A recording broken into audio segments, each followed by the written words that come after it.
we'll talk about then fast jigging for kingies and amberjacks, okay? Which is mainly at the deeper water, so we'll cover that last.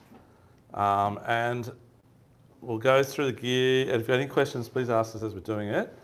And what we normally do is we look at it as like we're going fishing for the next day fishing, right? So, okay, get low gear ready, rig up our rods, because there's nothing worse than rigging right up when you're out fishing on the day and getting into it. So we'll get into it then, as we say. Jack's here now.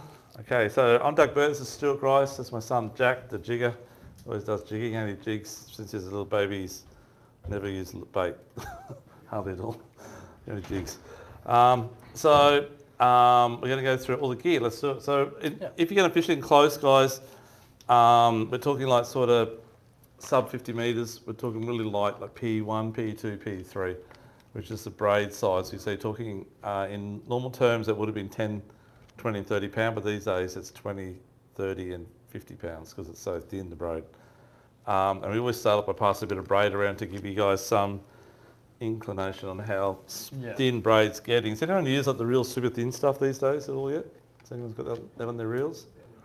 Okay, so the advantage is it's not that much dearer. Actually, some of it's nearly the same price, especially the grappler stuff, which we can't get at the moment. There's nothing else in Australia. It's just selling like crazy. But the idea of it is you can use a lot less weight on your line to get your jigs down. So where we're using, say, 50 pound braid in the old days, in fishing in, say, 65 metres deep, we have to use around about 100 grams or 150 grams to get your line down and a bit of current and wind. Now a 50 pound braid, it's like 25, 30 pound diameter, and you can get down with a 40 or 60 gram jig. And then when you do get it down, you don't get as much windage or current taking it out, and the feel is so much better. It's just endless amounts of bonuses. So my suggestion is when your braid finally does get down what you got on, upgrade to something that's thin, not necessarily dear, but just thin. Okay, that's the first thing. Stu's got a little bit here. Let's cut a bit off. I'll just pass it around in the packet so you guys know what it is. But this is P1, so this is like the thickness of, say, 8 or 10 pound a couple of years ago. Braid. But it's actually 22 pound now, so it's very, very strong. Probably about a thickness of about 6 pound mono, and 30 is not much thicker actually. So that's the first thing I'm going to talk about. Next thing I'm going to talk about is probably the rods and reels, I guess. Yeah. So when we fish a light, that one will be fine, Stu. Thanks. We're talking something like that type of thing there. So really light tip, so like a whiting rod, right? Looks ridiculous. But that's going to catch snapper up to 6 or 8 kilo, as long as you can pull them in. And the reels, this reel's got 10 kilos of drag on it. It's a little, it's an Akuma flame, and it's got 250 metres of 20 pound braid on it. So that's the sort of stuff you're using to catch really big fish. So downgrading the size of what you got now to something lighter, you've already got something like this perfect. It's not a whiting rod, so the wall of the blank's completely different to your normal whiting type rods or your kids. It looks like a kid's rod, right? But it's not a kid's rod. To give you some ideas, when I hang that quickly, like you're fishing away, I'll be the fish. Just hold it like you're a good fish. Oops, sorry. They're also showing how strong they are. But get off it. It's got heaps. So just to show you how strong they are. They're very strong. So that's the sort of thing that we sell lots of these days. That's an Ortho Jig, 40 gram. A combo like that, which I think they're normally about $490, is about $249 on special at the moment, but that's the start off point that you want to look at. You can go to an overhead version of it as well. Some people like to use overheads. We sell a lot of overheads. I know Stewie's an overhead man. I use both. Yeah, I use both, but I do prefer the spin. But overhead's very handy, so you can, just with a click of a button, just with your thumb, you can adjust where your jig is straight away and you know where you are all the time. But it's a lot handier than flicking over the bail arm and doing it that way. Same deal, guys. Very, very soft. Very soft rod. But so the idea of it is with like a Lacanis jig, and Stewie does a lot of this. Yeah. He uses, actually, do grab your rod there. Yeah. That's a spin. This is my rod, so I use the same rod as that. I've just got a different reel on it. It's a 120 gram jig, so that's like one of those ball style jigs. And I use this up to 150 metres. So anywhere from the 18s, like 30 meters to 150, and this is my go-to. But the rods load up like 90 centimeter snapper on it, so it's definitely just a job right. Big Jewies on it. Yeah, but just with the weight of the jig itself, without the table, but the rod's already loaded up. But the idea is that the rod actually does most of the action. So you're not necessarily really working the rod itself, but you're working it quite slowly, and the rod's just springing the jig up. So you can see, like, just that, the lure's working itself. So that's the style of fish we're trying to teach you guys. So and these Ortho Jigs, I believe, well, personally myself, I like them more than, say, slow pitch jigs, which we've got here somewhere. I like that type of thing there, like a standard type jig. They just catch small fish. Big snapper love them, big pearlies love them, jewies love them, everything loves them. You get a lot of different species on them, incredible.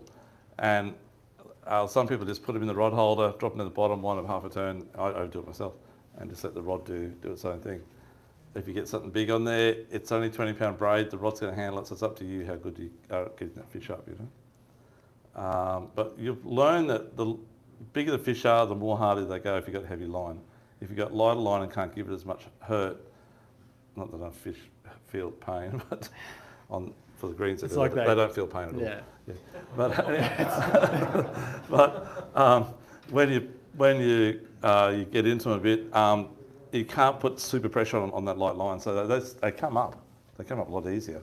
The other ones you lock up, you get drag, and they just go straight to the bottom and do you know. So it's a different scenario, and it's really nice fishing. And the best thing about slow pitch jigging or Ortho jigging is it's very slow. It's like a real gentleman's jigging. But the jig we'll talk about later, Jack is like full on hardcore sweating hard work stuff. Yeah, so it's very good jigging. But if you match up sort of that light braid, sort of as I said, 20 to 50 pounds max, but 20 to 30, so, and your jigs are in that sort of 10 to, if you fish inside 50 metres, 10 to 50 grams is enough. Anywhere in that bracket's fine. Yeah. So the general rule, like with your jig sizing, if you can all just remember, it's pretty easy. It's 1 gram per metre. So it's general ideal conditions, not much run, not much wind. So you can get away with that fishing that really light line with minimal line drag. If it's a bit windy or you've got a fair bit of tide or current, 2 grams per metre should see you through. Should be able to get there. The other thing too is so you've got your rods, your reels. Let's get back to the overhead before. It's just a different technique, but it's very, very good. And they're a little bit dearer though. Something like that combo there is about $3.49. And they both come with a couple of jigs as well.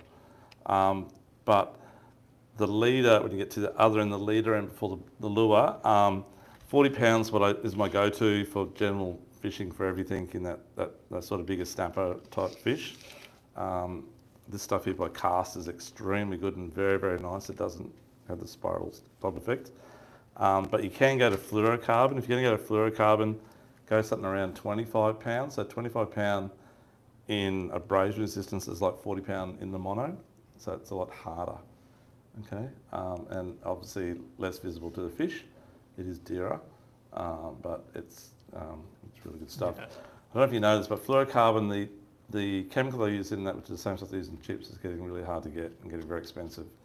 So most of the guys in Japan are saying that it may only be a few more years and then fluorocarbon will be just priced itself out of the market. So just let you know that. Yeah, there's already a few manufacturers that are starting not making it and stuff like that. So it's starting to get passed down. Yep. So there's a lot of different brands of fluorocarbon too, but by the way, folks. So with your jigs, we'll probably go to the jigs. Any questions on the rods and reels so far on the light stuff? No, everyone's good? Okay. We're going to tell you how to do it after we've gone through the gear. So in the jigs, so if I'm going to get to 50 metres, it's still probably similar. Stu's got his actually packed there. In 50 metres, I'll be fishing sort of anything from 15 grams to 40 grams. 50 grams, like I said before, if you wanted to. But that 15, 20 and 30 grams would be the perfect size on that light top stuff. It just goes, it matches up together, works the best.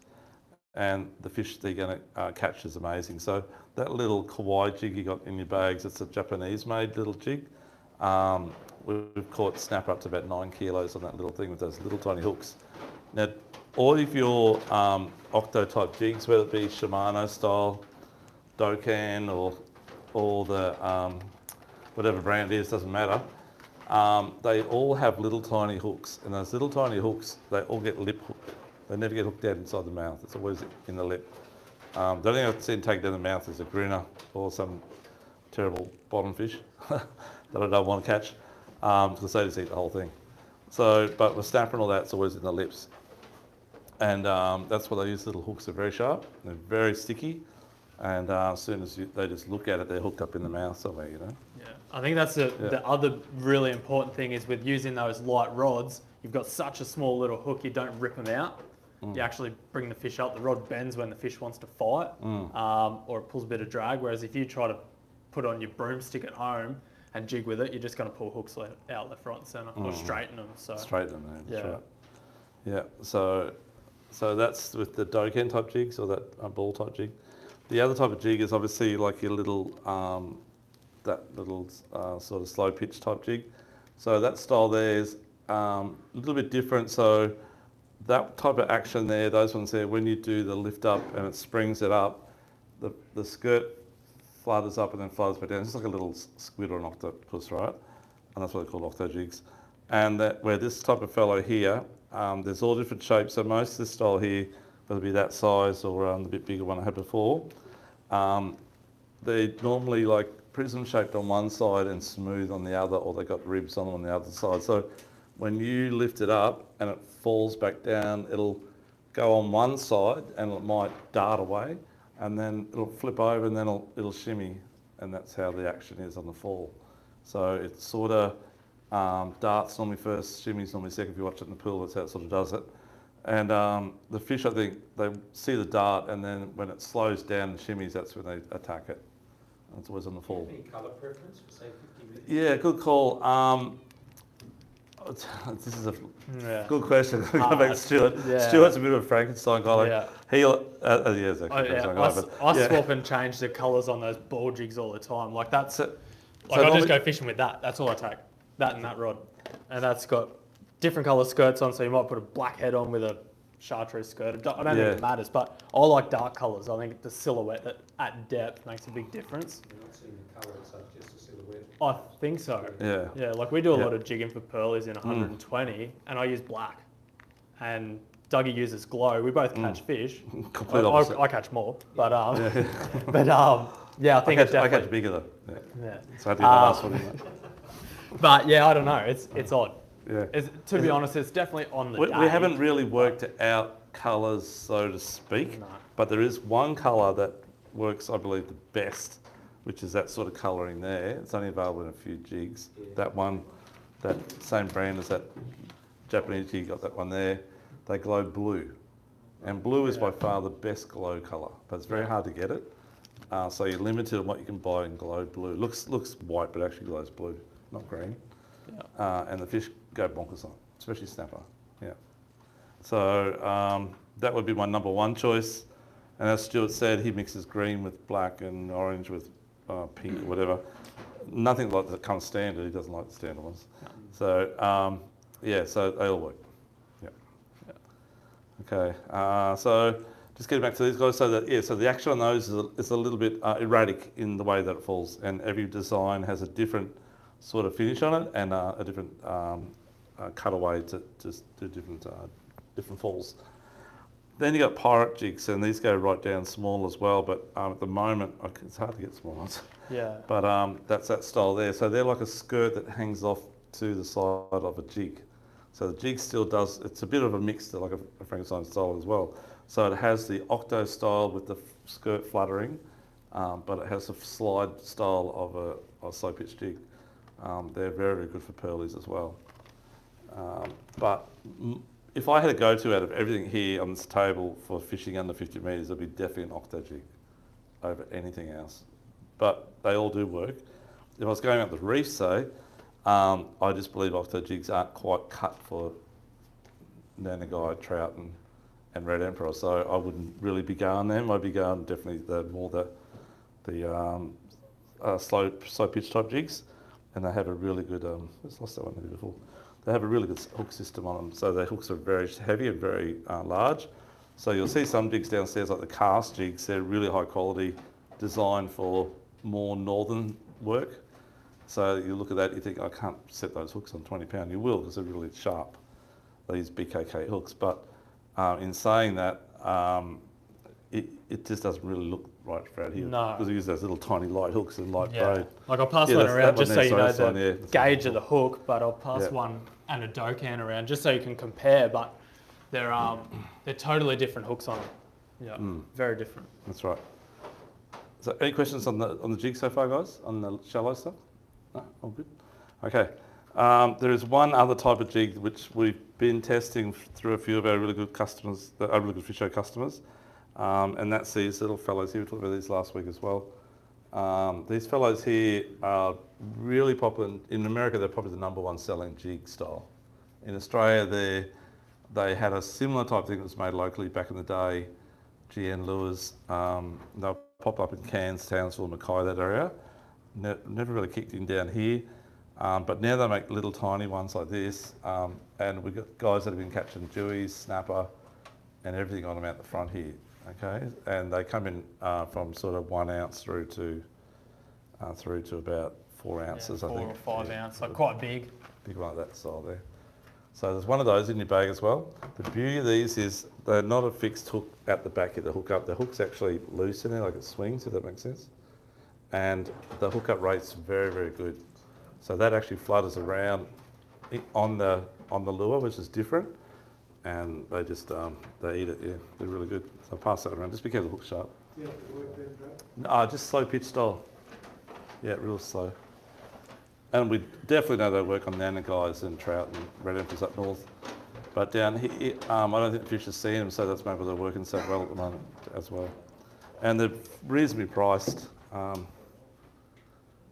Yeah, like sort of your price of those guys about 11 or 12 bucks. So well priced. So that's probably about it before we go to soft plastics, which is another kettle of fish we'll talk about tonight as well.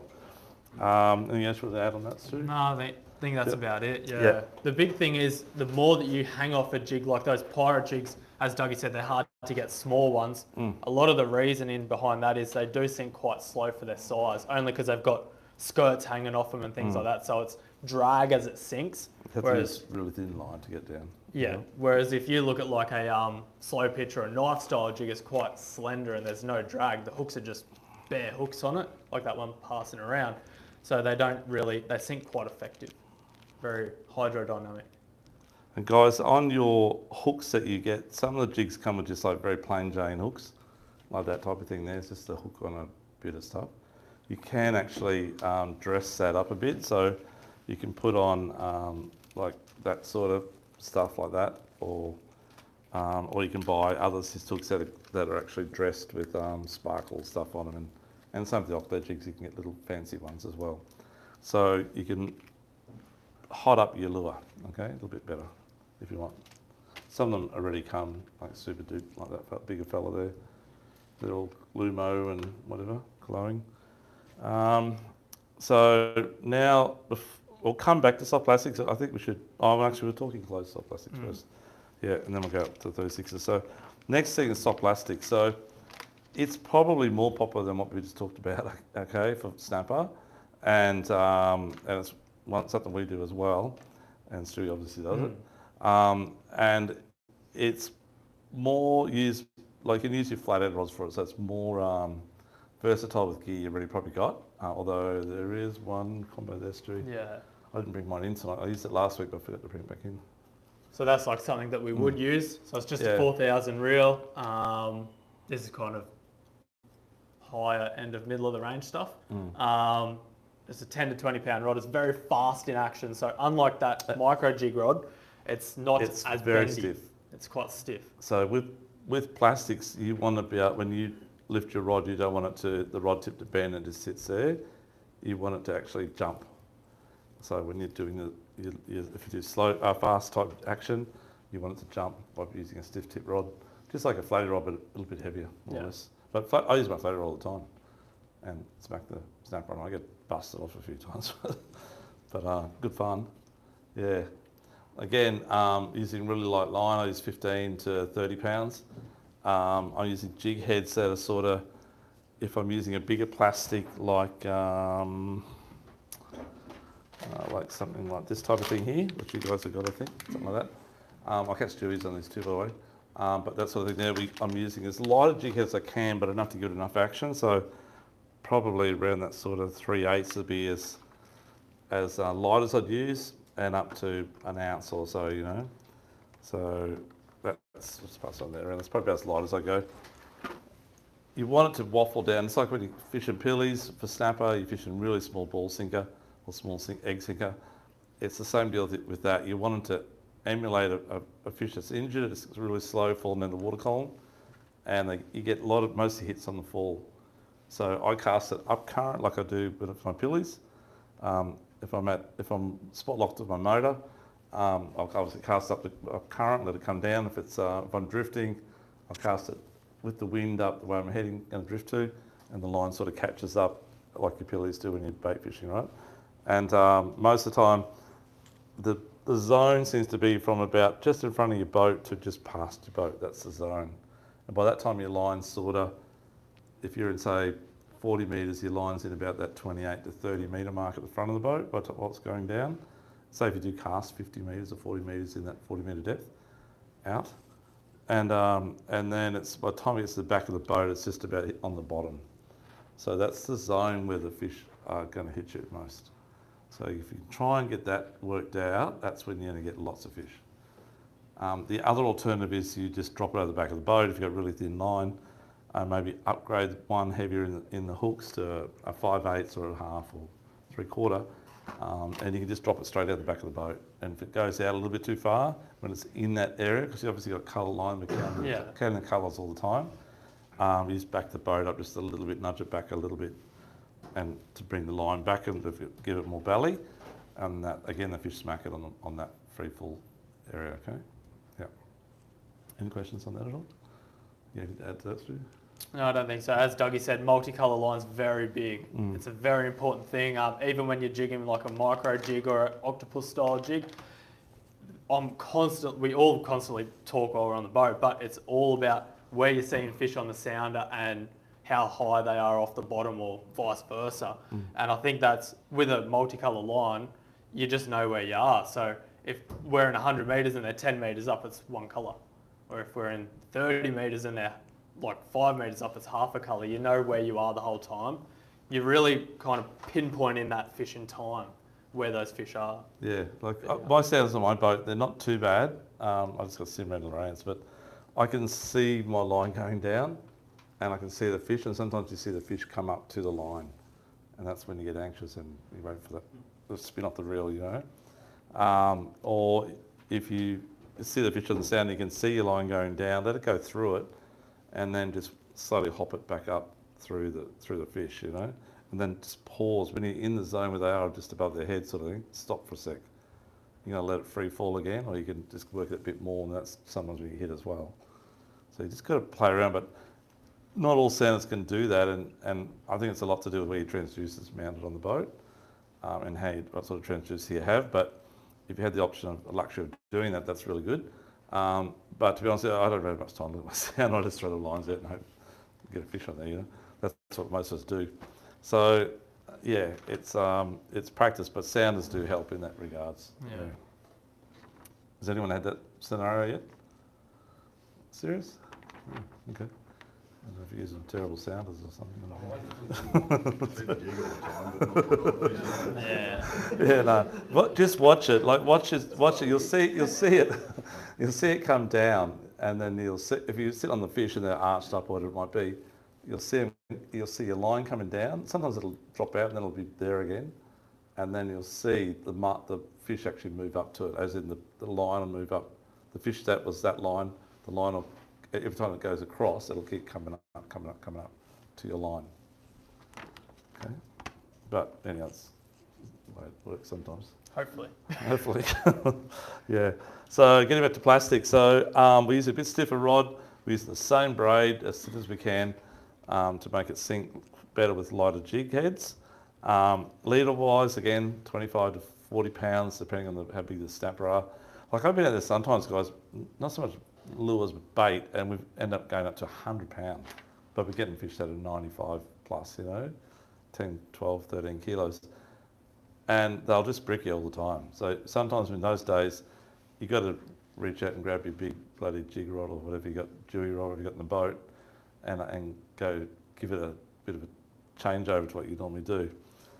And as Stewie said, if you be careful though, because if your hooks aren't strong enough, you're just going to bend the hooks. You might get the fish bite, but you won't get the fish.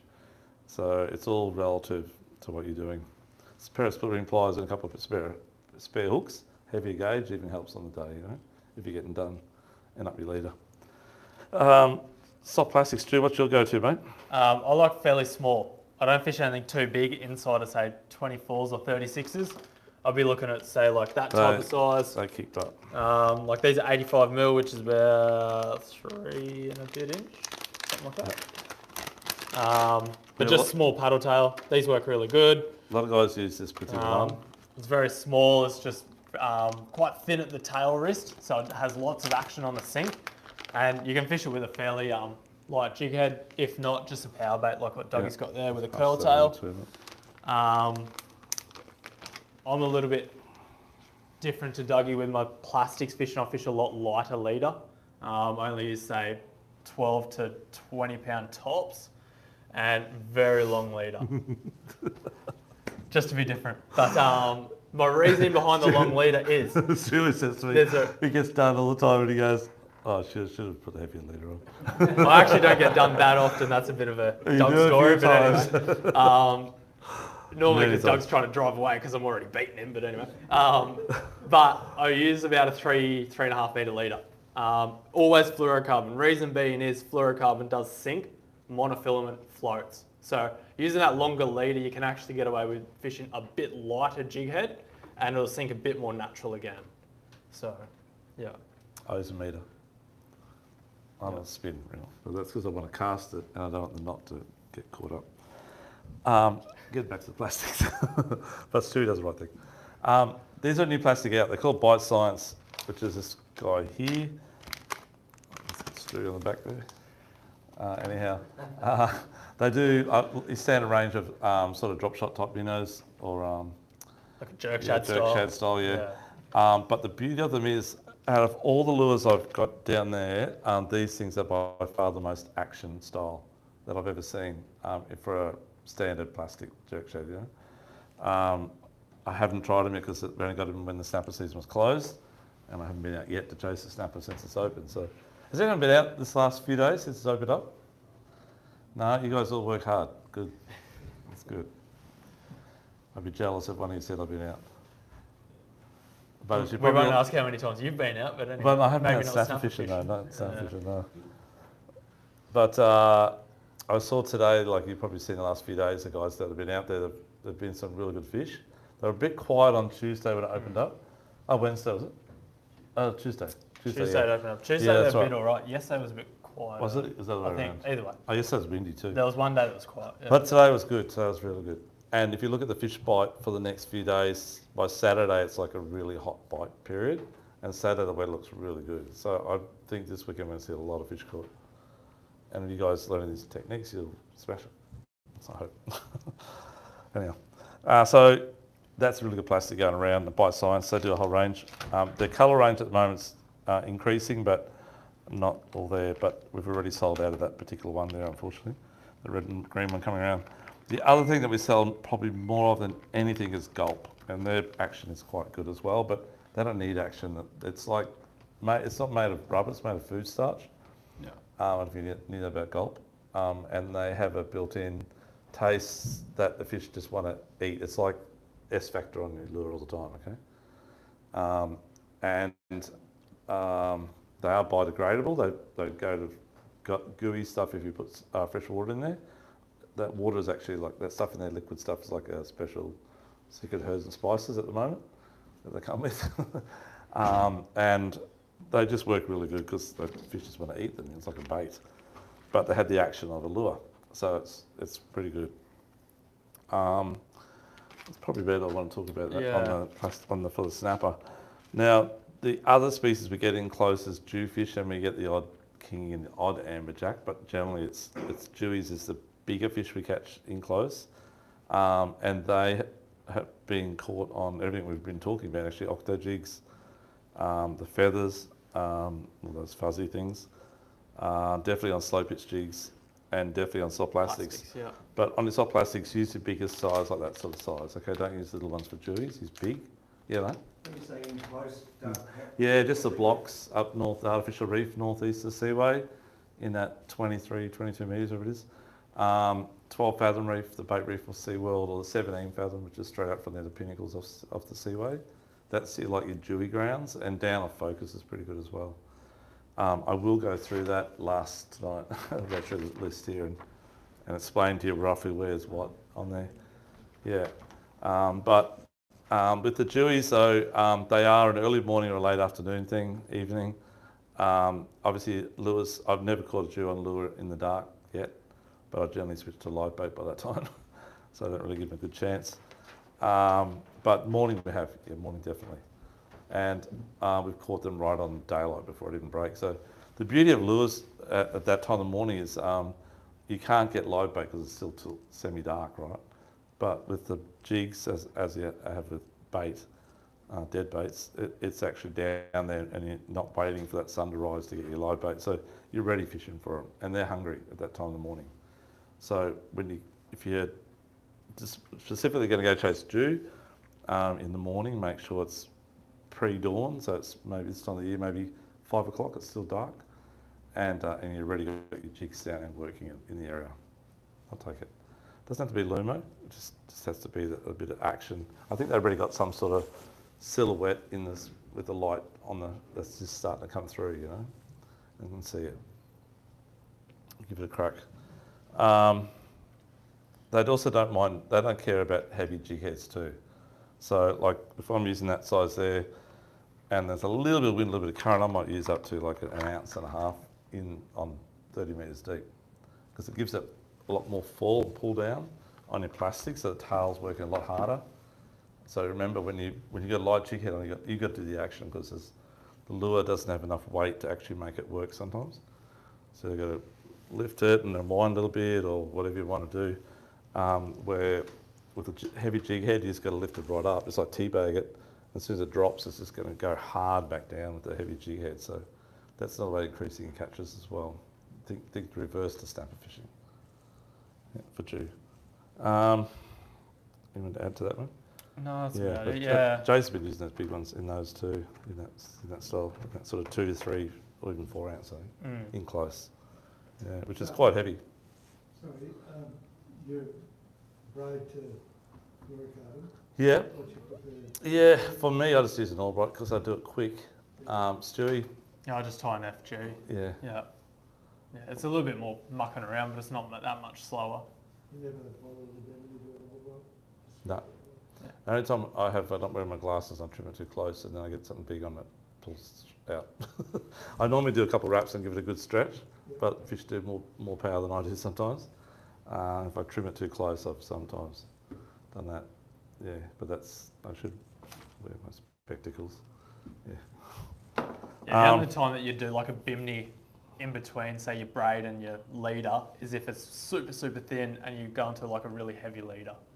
No need if you use an FG or something like that, just the way it grips. But with an Albright, you just need that little ramp up. In the standard braid before these real thin braids started coming out, I always, if it was more than double the size of the braid I was using to my leader, I'd do a little quick bimini, like Stewie's saying. That the way to go from sort of 20 to 40 to 60 pound leader. If I was using exactly half or over, I'd just do an Albright. So if it's 30 to 60 or 40 to 60, I'd just do an Albright. Under 30, I'd do the little bimini.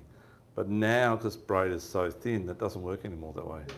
You've got to go anything that's sort of, you look at it and you go, that's way too thick, that's 40 pound, that's only still light leader.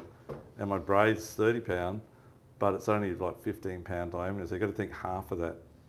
Okay, I've got to do a bimini. So you've got to actually half the size of your braid and think that way. So does that make sense, guys? Yep, so if you're using 30 pound braid and let's say 40 pound leader, you're going to have to do a bimini. It won't, the 15 pound diameter on the 40 doesn't quite work that well.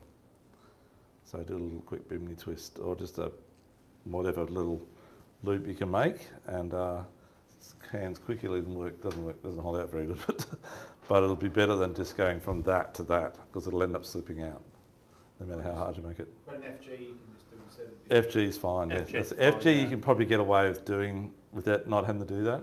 Yeah. I've done 15 pound braid to 80 pound fluoro with an FG. Yeah, Haven't that's had what one I'm fail, saying. yeah. But you just got to do it, you know. Yeah. Probably by the time you tie a quick bimini, then do the Albright's similar, I guess. Not for me though, but yeah, for you, Stuart.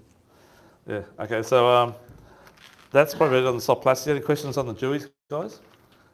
So just remember, Jewfish. The key places are. How many people have caught Jewfish this year in here? Offshore.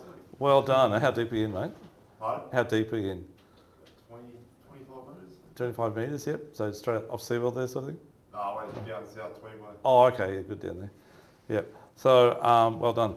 So, yeah, just around that, that seems to be the magic depth though, 25 metres is it, like I'm saying. The blocks are in about 22, 23 metres. The furthest one out's probably 25. The 12 fathom reef of SeaWorld, the bait reef's in about 25 metres, 23. And there's a bit of coffee rock inside of focus in a bit of that depth as well. And mermaid you get them as well occasionally at times. But they do sit also in about that 35, 45 metres. Strangely enough, I even caught Jewies off Moreton. I caught them out in 130 metres, and I caught on Tweed in about 85 metres. A big Jewies. So they are around in deeper water, but they're predominantly in close. Okay. Kingies, black king. Hey, I've caught them on plastics, but I've never caught one on a micro jig yet. I've never caught one on an octo jig yet. I don't know if you're used to it. No, But definitely caught on soft plastics. So we do get big kings out here at the moment. They're around while the whales are here. I think it would just be luck if you're fishing for snapper that a king grabs it. A black king grabs it, not kingfish. Which is like cobia. Cobia, Yeah. sorry. Yeah. So that's the other big species I meant to mention before. But it's a bycatch when you're not fishing for them, sort of thing. They obviously like live tailor or live yakkers or slimies. Preference over lures in our area. Up north they take lures easy. Yeah. Okay. There are other, actually I'll just pass these around too. That sort of thing's also good as well for Jews. Yeah, so you got one of those in your bag, so give it a crack next time you're out Jew fishing or snappers. Okay. Here we go. Anything else? That's about it. Okay. That's about it, mate. Yeah. We're going to now go out to 36 fathom. So 36 fathom reef's about 20k run, close to about 18 k's straight out the front, but it's normally about 20 k's out. It's definitely a little bit more consistent with bigger fish in numbers if you want to get your bag limit, and they're all over 50 centimetres, whatever. All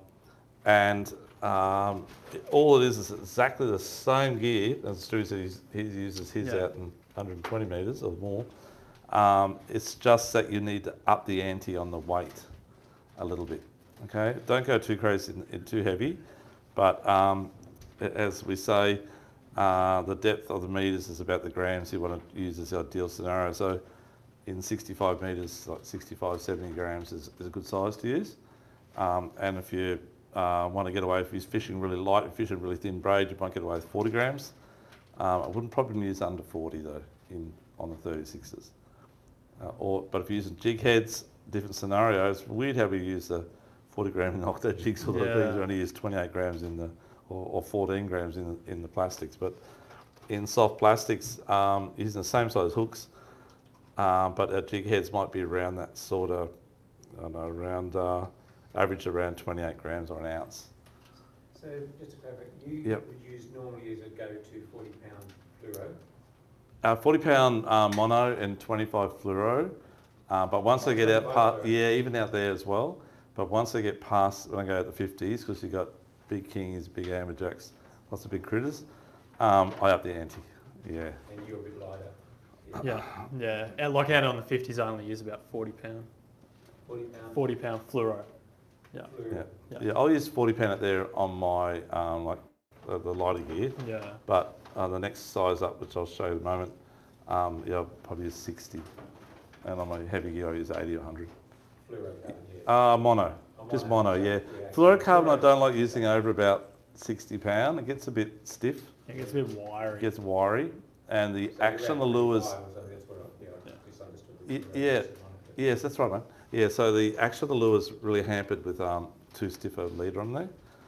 You can get those little fast attach type lure attachments which will give you a little bit more action. So I think you guys get those in your bag too, but that's all good for micro jigs. But when you get to the bigger size, you need to go up to something like this size here. Has anyone ever used this type of system before? This little fast attach thing? They're very, very good. They're very, very simple and very Just quick. quick. Quick and Yeah, easy. quick is the word. I'll just grab one of these jigs out and show you how it works.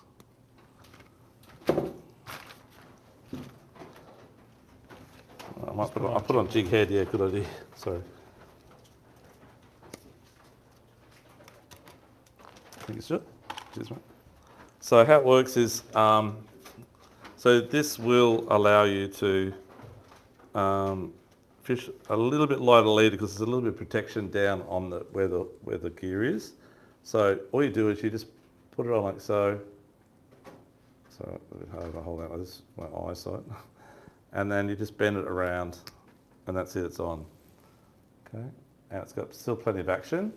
So put it there. To get it off, it's the same scenario. You just go in reverse, and then just pull it off. These bigger ones are a little bit strong for this jig head, though. So you just using that for Does come off. or using across the board for everything? I've been using these for everything from flat out fishing to squidding to offshore. Now I really find them handy because I like changing. I'm forever trying to test everything, new colours, whatever, and new styles. And so it's just easier than tying knots because my leaders keep getting short too quick. This is actually quite tough. Hence I got my assistant Stewie here. So you I don't normally use with jig heads like that size. That's a big one. Oh. I'll pass it around, give it a go. Man hands. But yeah, they're a good little system. Have a play with it though, as it goes around. Watch the hook sharp though. So, but the ones you got in your bag is perfect for your little ones, okay? But they're very strong. I have not heard, I don't know if anyone's ever straightened one. I know a lot of our customers use them and no one, as far as I know, has straightened one out yet, even in the heavy size. That one there is actually, I'll use one to like 400 gram jigs or so. That one there is actually 83 kilos. Hence why it's quite stiff to get it off, if that makes sense. That one in your bag's about 28 kilos. I think you got one in your bag. Have you got one in your bag? Oh, isn't there? Oh, okay. Shit. That was last week. Okay. You guys got the upgraded bag. Anyhow, we got them downstairs, guys. They're about $5 a packet, your price. I'll pass that around. That's the little one. That's the little one we had out last week. They're about 28 kilo. Thanks. Shit. I just remember we gave them more better jig. Upgrade it. Okay, so we'll go back on that one. Forget about what I spoke about those things, but they are good. Yeah, so the only jig that you can't use them on is like that style jig, because the line actually runs through the head. They're independent to each other, so they do kind of lock in, but I can use them on that style, the Octo or the Yeah. Kawaii Japanese jig in your bag. You can use them on that style. but that's like the Shimano, like the Baku or like a Dokkan jig. They're actually separate pieces. So you can just pull a knot up into the head and they hold, and then it's all one. But yeah. One little trick I learned a long time ago too, guys. If you only have X amount of jig heads on the boat and the wind comes up or the current comes up, whatever it may be, and you're fishing at 36 fathoms and you got, say, I don't know, 3/4 ounce jig head, and you just cannot get to the bottom. If you've got any Lumo sinkers in your boat, like that style, even just a ball sinker works, but these are better, up to even big ones out in the 50s, you just drop that right on top of the jig head and it becomes like that type of lure where it's independent, if that makes sense, but it works really well on plastics. And I've done that quite a few times over the years. So it just gets your line down into the zone without having to pack up and go home. So don't give up on it. Just remember that whatever sink you got, plain sinkers are fine. And just it's always a backup, and it definitely works. Yep. Okay. Anything else in that stuff there, Stu? So any questions on 36s at all, guys? No, it's all good. Okay. So how many guys you get out to the 50 fathom reef? Not many of you. You do, right? Yeah. And how many guys have got boats around 5 metres? And how many guys maybe don't want to go there? It's a little bit far, maybe. Okay. So I'll just let you know, my boat's 4.8 metres, and it's probably should be called the Titanic too. And Stewie's boat is. Doggy's boat's a cat with 10 lives, not even 9. In case I'm coming back from the dead. But it's not a shark, it's just a little Quintrex Hornet with a 75 side console. But I take that, I don't take it to the 50s, I take it to about 80 metres, and definitely do everything inside of there. It's about another 5 or 6k out further, so I fish a 42 fathoms in it, straight at the front, because that's only about 32 k's, that's the closest sort of deep water fishing out here. And then the 50s is about another 6 or 8k or whatever further out. But if you got a boat that's 5.5 metres and reasonably good size, not too low or whatever, and your wind's under 10 knots, 10 or 12 knots or under, and swells under 1.5 metres, you're pretty safe to go out there. And it's quite strange for your first time out there, because you're going forever. It's 40 k's and it takes you, sitting on say 22 knots, it takes you about an hour to get out there. And you go on and go on and go past the boats on the 36s, and from the 36 you're only halfway actually. So it's that distance again, okay? And then you go and go and go on. And then you're looking, and next minute, like 30 boats pop up in front of you. There's always people out there. Even during the week, there'll be 10 boats out there or 15 boats, you know. Saturday, Sunday, sometimes there's 40 boats out there. And a lot of those boats are only little 4 metres with tiller steers on the back. And those guys I'm scared of. But yeah, and they're trolling sometimes too. But it's just like getting confident with yourself, your boat, and knowing the sea. But the fishing definitely is worthwhile when you think you can give it a crack. But the best thing is to go out 2 boats together. Doug, do you ever do anything like group? Yeah, Groups and things like we that, used to, but with insurance and all that indemnity stuff, okay. it's too hard. I could be going out that day, but it's up to you guys if you want to follow me out. So I don't tell you I'm going, but if I'm going, you're not going to follow me. I don't go too fast. But the marks I'm going to talk to you about here in a moment,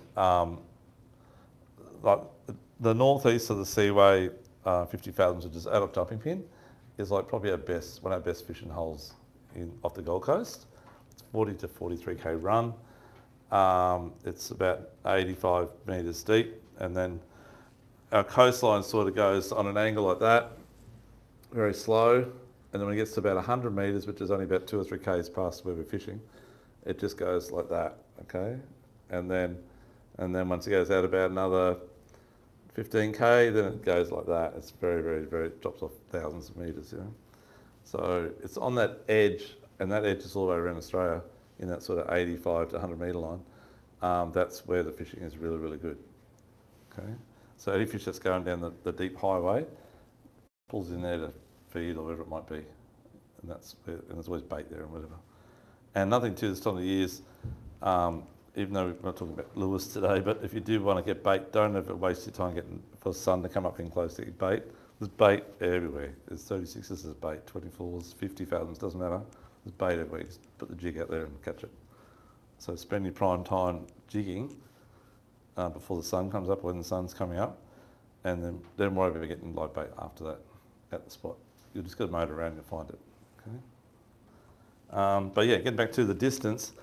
Okay, the fishing out there, as I said, you got obviously snapper and you got bigger pearlies, and you get not just the one-odd pearlie, you get bag out. We bag out in the dough cans in 2 drifts or 3 drifts of pearlies, and they're all up to 60 centimetres, you know, big ones, Yeah. in that sort of 85 to 110 metre mark. And it's such great fun using these type of lures for catching pearlies. And they just jump on it, they're crazy for it. Just slow wind.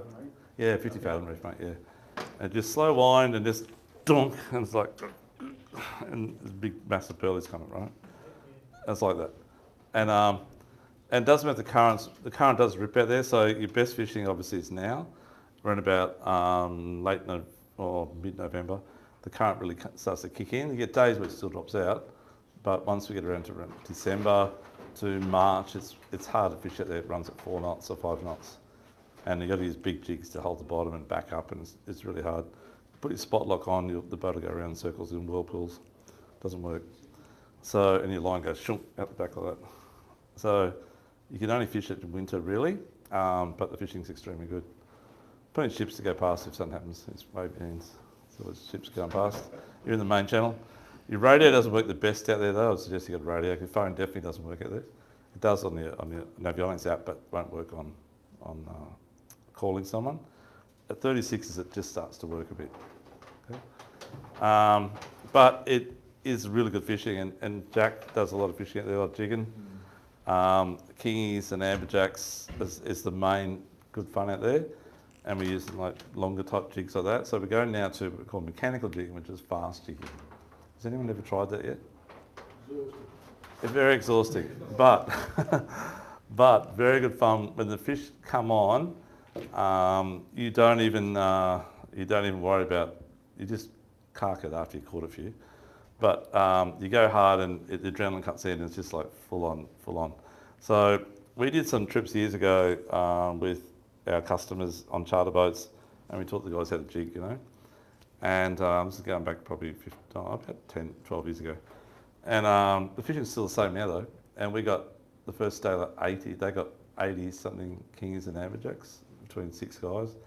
And the next trip we did was following week I think it was about 68 or something. So we had like 150 kingies and amberjacks up to monster size in those 2 trips. We only kept a couple each because that's the limit. But the fishing was just to teach how easy it is once you know how to do it, and how aggressive the fish are, and it's just such great fun. And for your first time out there, you're jigging away, you're jigging quite fast, like this, the action's sort of like this, and you work your way up, sort of, that's the top and that's the bottom there, you work your way about just nearly halfway up, they'll come up all the way up to there to smash it. Once it gets about halfway up, maybe they see the light, whatever it is, I don't know, I'll turn off. Or sometimes I'll have a final whack at it.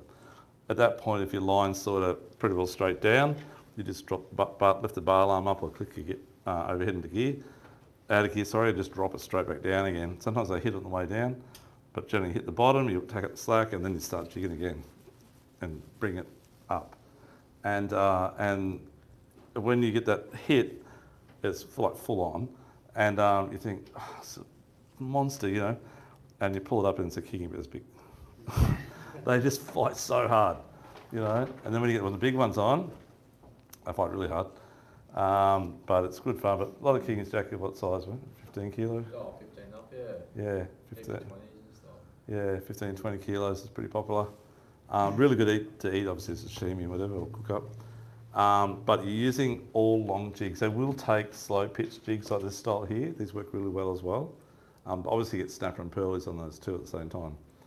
So if you can jig that slow pitch style, which is the same style as we talked about before, depends on what sort of action you want to do, for a gentleman's jigging, or you can rip into it as you do the normal type jigging, okay? And they'll get smashed as well by keys and stuff like that. But generally it's a longer type jig. Just one thing we haven't pointed out is with long jigs, you'd never put another hook on the bottom, you only run it on the top. And the reason for that being is you put it on the bottom have you ever jig small jigs in the seaway or whatever, and you do that, the bottom hook, the treble gets caught on the line, you feel like through the water, you gotta wind it up and take the treble off and drop it back down again. Same scenario, those assist hooks get caught on the line, and when you go to wind it from 100 metres, it's a pain in the backside. So always run at the top, they hook up on the line, they just slide down and slide off again, up and slide off every time you jig it up. So you can run 2 or 3 hooks off the top. I normally run a short assist, a long assist, or a double assist. Many times I caught 2 fish on the one jig. It's heavier, but they fight. They don't seem to fight actually as bad. I think they fight each other more They than fight each other, anything yeah. when they're coming up. But Yeah. Jig size, you could get probably, if you're fishing like that P3, 50 pounds, you could get down to about probably 120 to 150 grams out there. That's 170. These are type of hybrid type jigs, so they'll actually slow pitch as well, but they also go fast, so they'll flutter away, but they'll go fast.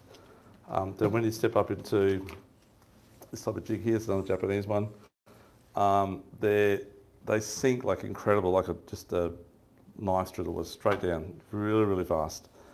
So it can be windy and you still get a vertical fall, okay? That's 250 grams. And then on a windy bad day, and it's really bad current, you might up the ante to 300 or 400, something like that. They're the ones that really give you a workout. But as I said, when the fish hook up, you'll probably do around about, I don't know, 6 or 8 fish before you sort of want to have a bit of a spell. Because each fish takes about 15 minutes to get up, 20 minutes. I might have missed it. Thank you for that. Yeah, I haven't done it yet. But you're onto it though. Yeah, that's as light as I'd use on that sort of slow pitch, come fast pitch jigging. So this is one I actually use that in 300 metres for flame snapper and stuff. But that's a 2000 OSHA jigger, and it's on the Game Type J jig rod, and it's rated P4, which is 70 pounds. But even though it looks super light, I can fish 70 pounds on there.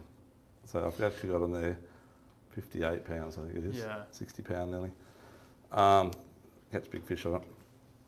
But they're really good. Or I go to my old school, that one there, and very heavy duty. yeah, heavy duty. Let's set up for Jewies at the moment. Thanks, Drew. And there's more line on there. But that's got 80 pound braid. I think Jack got that quarter in the prop last time. Or that other one there, Stu. Just want to grab that Therese there, buddy. That's Therese there. Like a lot of guys have got Therese or that sort of style. This is like a little bit lighter. I've got 80 pound braid on that too. It's just a 6,500 saltist. But that's sort of the thing you want for that fast mechanical type jigging. It's using 300 or 400 gram lures, and you've got to be able to rip it up without the tip doing too much bending if you're going to go fast. The overhead one, I do slow on that one, not fast. Okay. The rods are quite short, just for better leverage. It's got a little bit tip action, Yeah. but they're short. The leader normally uses about 100 pounds. So we're up there. This is last year. I think you went. I think it was the other brother, Lee, that's on the boat. But we were jigging there one day, and we all got smashed. First drift, couldn't get a fish up, the big ones. And then went back up to another drift. My mate Brody's there. He was supposed to be here tonight. I was going to talk, but he didn't turn up. But he's a really good jigger. But he said to me, I saw him on the distance. I went up to him, and I said, "I would not believe." He said, "What? You just got busted off?" I said, "How do you know?" He goes, "Because we've been getting smashed." He said. And I said, "Oh, we just got smashed. 4 of us done on the boat." And he said, "What size lead are you using?" I said, 80 pound. And he said, I said, "I'm going to turn it to 100. He goes, "Oh, no." He's real plain Jane, straight to the point. And he goes, 150. I go, 150 pounds. He goes, I said, how big are these fish? And he goes, hang on, I'll grab it. He pulls an amberjack out. It was about 35 kilos, like still laying on the floor, and a monster thing like this. And he goes, we got one up. So that's the sort of fishing you get out there. It's a lot different to in close. They're huge. 40 kilos is my biggest amberjack I've caught it here. It's a photo downstairs. And that was on, it was actually on that reel that's on that overhead rod. But on I was doing that fast pitch on a heavier rod like this type thing overhead, but on that exact reel. Yeah, with only 50 pound braid. So you need to have really, Stu and I do fish slow pitch, but we're actually fingers crossed that an amberjack or kingy doesn't go near it. So we're just chasing pearlies and snapper. Sorry, Jeff. Yeah, have you ever used knife jigs on red emperor? I would say I have. I just can't recall for a long time, but I normally use slow pitch or soft plastics out there. Yeah.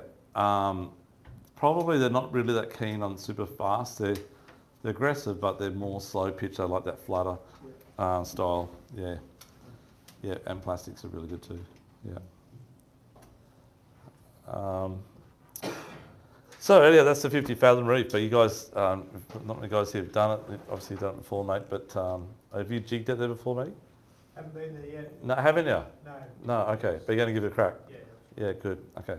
So, but if I'll come back to some of the stuff in a minute, but I'll talk about where that is out there while we got this GPS mark sheet if you want to grab it out. I'll go from the deep to the shallow, okay? Go backwards, then we'll come into the gear here. I think we missed it all through. No, I think that's better. Yeah. To be honest. Yeah. Yeah. Okay, guys, everyone got their map out, book out? So these are all off my handheld GPS, which is my Navionics app. So does anyone not know what Navionics app is? Has anyone used Navionics app for your phone? So it's on your phone. Yeah. Oh, yep. So guys, you all need to load this onto your phone. It's about $40 a year, and it's better than any chart you've got on your GPSs. And it has full shading, which is like a $400 chart. Is that green zones as well? Yeah, it does have them on there, yep. Navionics boating. That is it. Sorry, mate? Does it work without reception? Yeah, it does. It works on satellites. So it drains your power. So you'll get about, save an iPhone, even the latest one, you'll probably only get about 3 or 4 hours out of it. So you need to have a little cigarette lighter charger going. But what they can do is just like ridiculous. I've been using mine forever. I have two versions. One's my share version, so people see my marks in there, and one's I don't share version. So you can see that one. That's what I use when I go fishing. No, it's a good mark, the other one too. But the beauty of them is if you get in your mate's boat, you can click it on from the start with the tracker on, so that it shows the track, and you record the whole day, everything. You can even not have it in the background, even though it's going, and you can go, okay, just click on a little camera, click to bring the screen up, click on a little camera on the top left-hand side, mate, hold your fish up, ka-chink, and it then records the lat, the long, even puts the photo so you remember where you're at, and puts a little camera thing on the plotter map, so next time you know where to go. Okay, and it does so many different things, and it's incredible.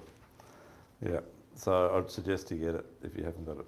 It's also a great thing if you say your GPS craps itself and you are in range, you can call up the Coast Guard and say, this is my lat and long where you are. So safety reasons is good too. Can you match that up with your sounders? You can make it talk with obviously you can have another version on an iPad like the gentleman's got here.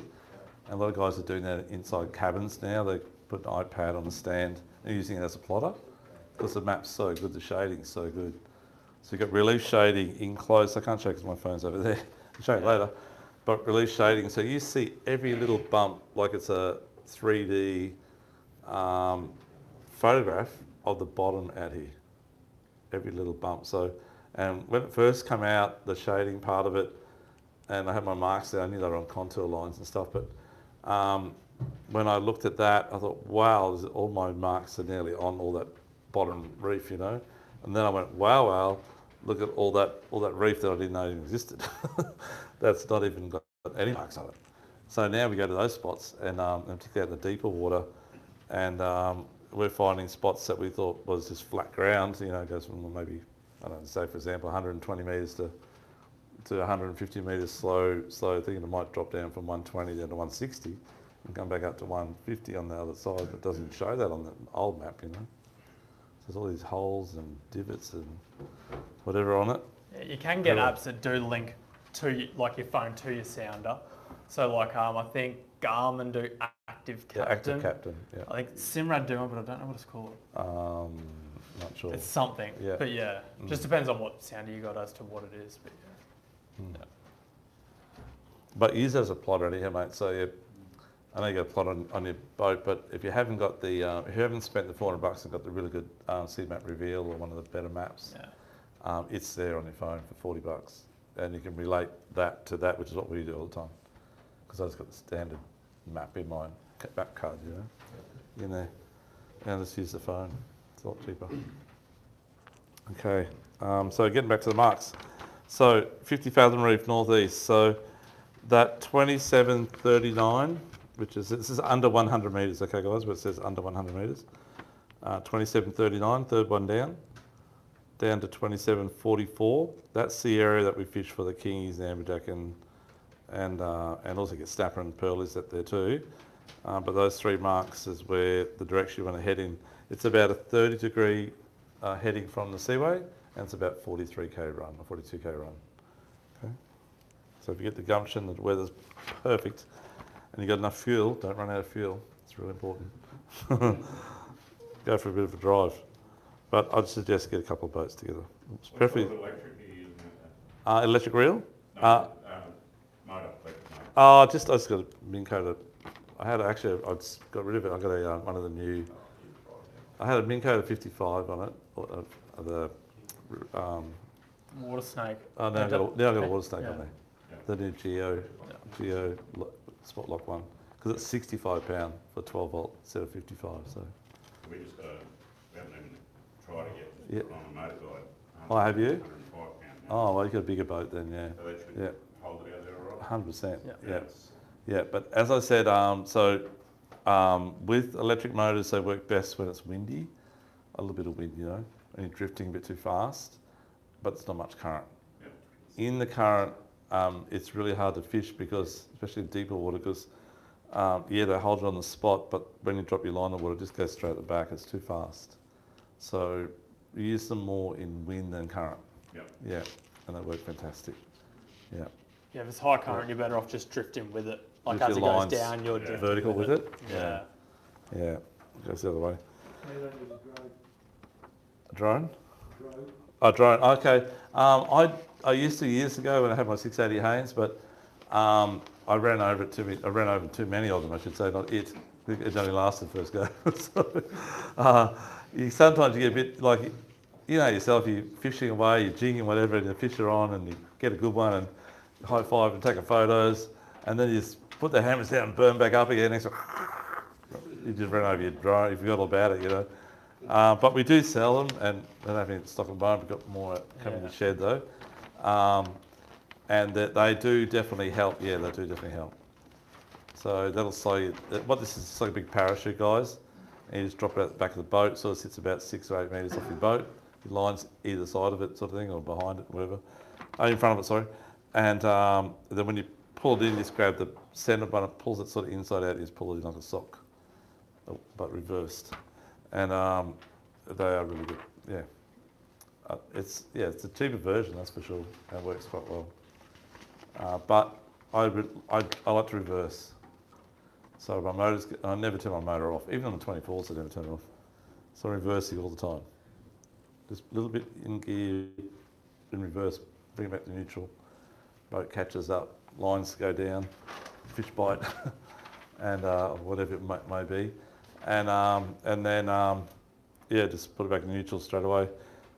And then, you're fighting the fish and your mates are going reverse back, I reckon I'm one fishing, especially him. But we get there, it works. So you just got to be on the helm the whole time. Yeah. There's an art to fishing, reversing at the same time, and jigging at the same time. Because jigging involves using both hands most of the time. If you bait fishing, you can sort of hold your rod and feel the bites under your arm while you're reversing back or whatever. But when you're jigging, you can't do that. So you've got to sort of take advantage when it's falling, or when you just got the line of the boat and whatever it might be, reverse up if you're the driver. Or you get one of your mates that doesn't like fishing but likes to drive boats. He can drive the boat. They're the best mates. And yeah, and preferably they don't like eating fish. They're the ones, but they're worth the bag limit. Okay. So, just getting back to that Kingies amberjack, I just noticed that on there. Put my glasses So the under 100 metres deep kingies amberjack, those top 5 marks, 2740 down to 2743, that is the honey hole, guys. That's where all the kingies and amberjacks are. Okay, those couple of, we talked about earlier, they sort of melt in amongst those, but those 5 are it. There's a ledge up there, it comes up 9 metres or 10 metres, goes for about, I don't know, probably 300, 400 metres long. Like, we just call it family spot down, it's called Wall of Death, whatever. But it's just like that. It's just that the western side just straight drop 10 metres, and the outside, the east side slopes down, and that's along there is where we get all the big amberjacks and kingies and stuff. Is that the 50s? That's 50s Yeah. northeast, yeah. Yeah, so that's that 2742 area, and the 2743 is the bottom end of that drift, mate. You'll see the longitude, which is the 153.43, is all the same, pretty all the same. So that's all along that ledge from top to bottom. Actually, it's on here, it's 2 miles long, but it does have a few bits of sand gaps between it, but the main steep parts, 42 and 43. If you want to chase pearlies out the deep water, those ones underneath there, under 100 metres deep pearlies, that's where we get a lot of big pearl perch. There is a couple of marks there. I'll show you something on here, sorry. Everyone got that? Everyone's boating? Okay. Oops, sorry, Stu. Just a couple house rules for fishing. That's your longitude, okay, and that's your latitude, the one that wraps around the world sideways, okay. Longitude go from top to bottom. On our area here off the Gold Coast, and if you get these numbers around your head, you'll be right. That's North Straddie, South Straddie, Gold Coast, Burleigh, Tweed, and then Byron's out there, sort of thing. So Byron's nearly in line with the top of North Straddie, a bit further out. Tweed's definitely about in line with it. And that's the most eastern point of Australia. So when it blows a southerly, you know, it's straight from Antarctica. There's nothing stopping it. It's all the way up. On our latitude, so that's the Seaway, that's Jumping Pin Bar, that's North Straddie, Burleigh, Tweed, not worry about Byron.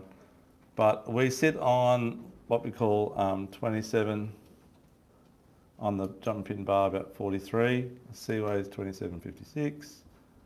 Then at Burleigh's 28.06, and Tweed's about 28.10.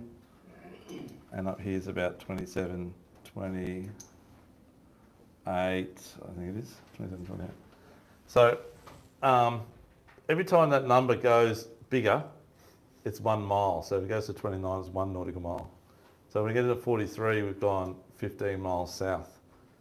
Okay, and when we go down to Seaway, we've gone 13 miles south. So South Straddie is about 13 miles long, in other words, roughly speaking. And Burleigh Heads, when it gets to 60, because it's in minutes, this is a hard part to get your in your head, 60 minutes to 60 nautical miles, that number there changes. It can't go 61, doesn't work that way. So then it changes to 28, and we've gone 6 miles further south again. So from there to there is 10 miles. Does that make sense? Yep. Yep, okay. And then we have our longitude, and our longitudes, sorry, there's a red on there, one. Blue, beautiful. Our longitudes run sort of a little bit on an angle like that. They are on a little bit angle.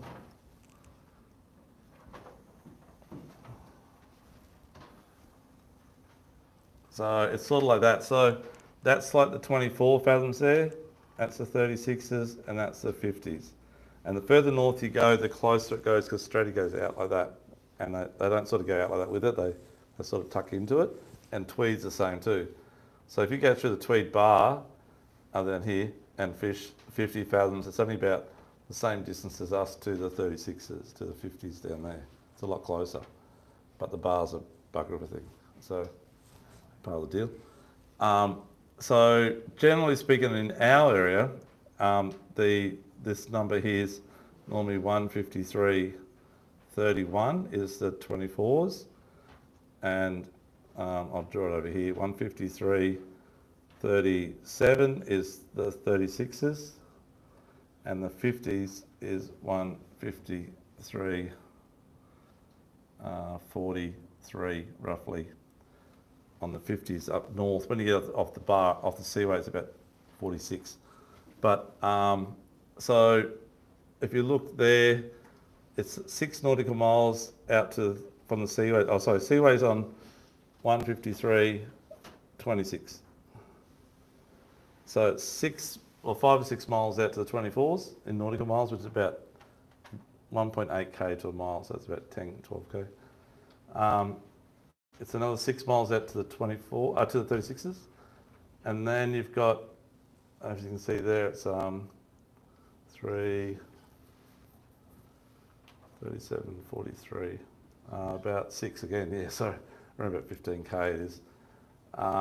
That's up that end of town, and down here it's around about 20k.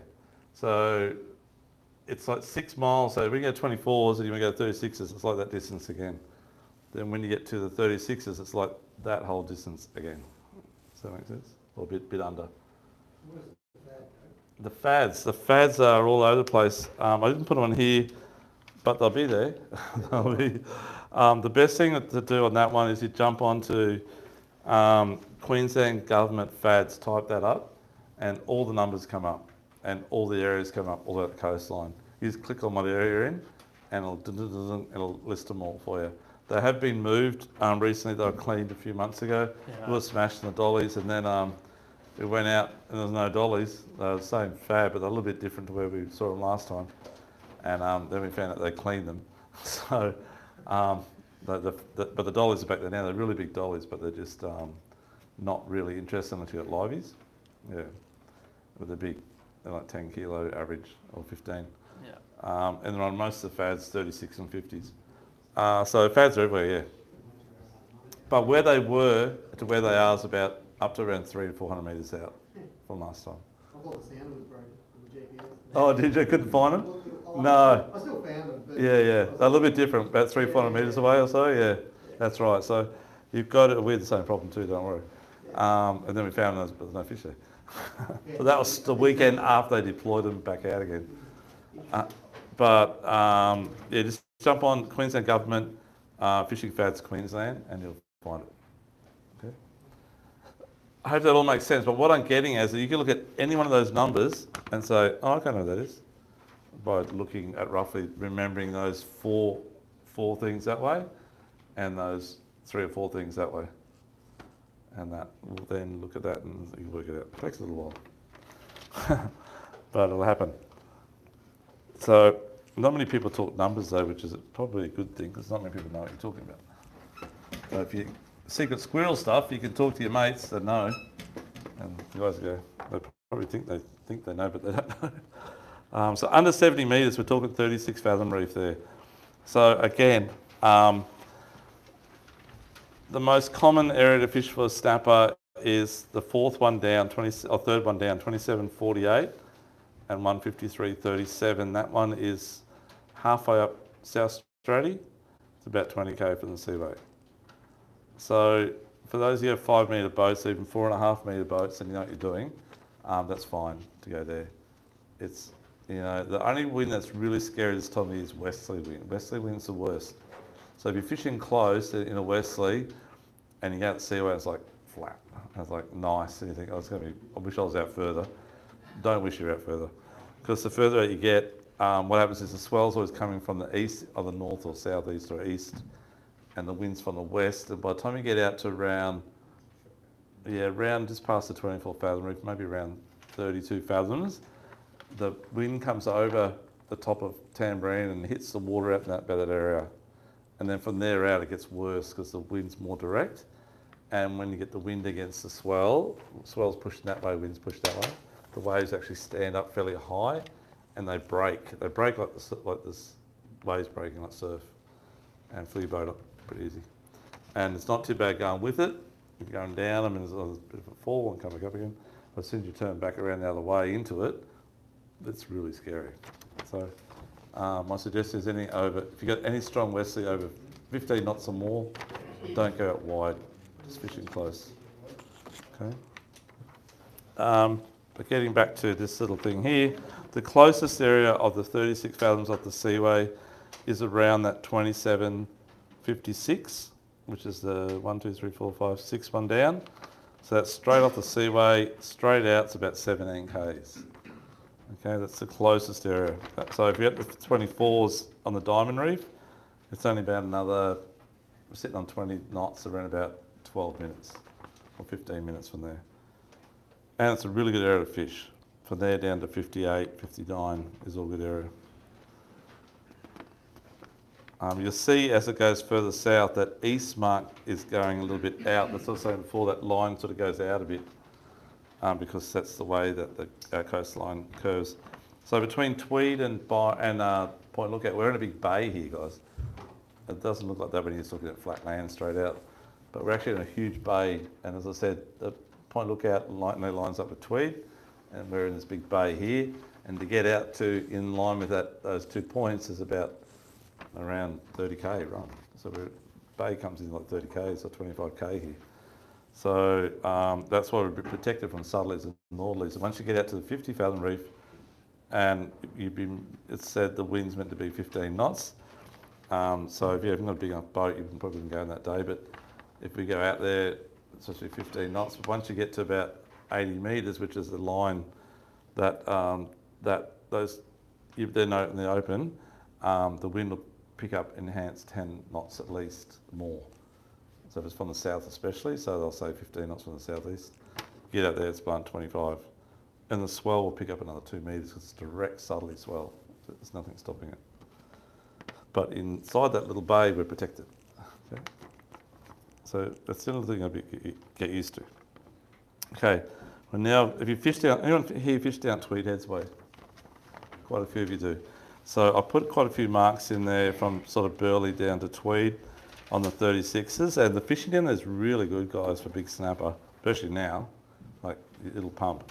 So that 28.05, which is off Burleigh, 09's off Kira, 10's off Tweed. That's like really good 36 fathom spots, which is the ones over on the second column, third, fourth, fifth ones from the top. Does that make sense? Everyone see that? Yep. So if you're down that way, south of Burleigh or south, that's the area. Down that way much, or you just go Yeah, straight lots. down? No, go a lot. We fish down the lots in all depths to right out wide. We do a lot of fishing down south, like Windara way and east of Windara. Yeah. Sort of 20 to 40k run south of Tweed sort of thing. You can out of, is that from out of Tweed, or you can? No, from here down, 70, 60, 70k run. Yeah, I know. Exploring. Not in my little tinny though. No, we don't have enough fuel to get down there. Or big enough nuts. But we do go down that way, yeah. It's very good fishing. But you need a New South Wales licence, just remember that please, because they will fine you otherwise. So, yeah.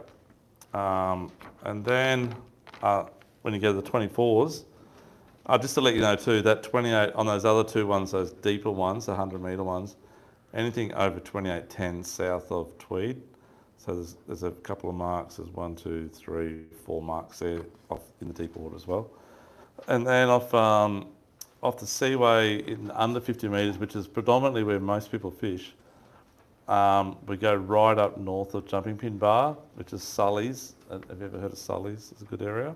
Really big snapper up that area.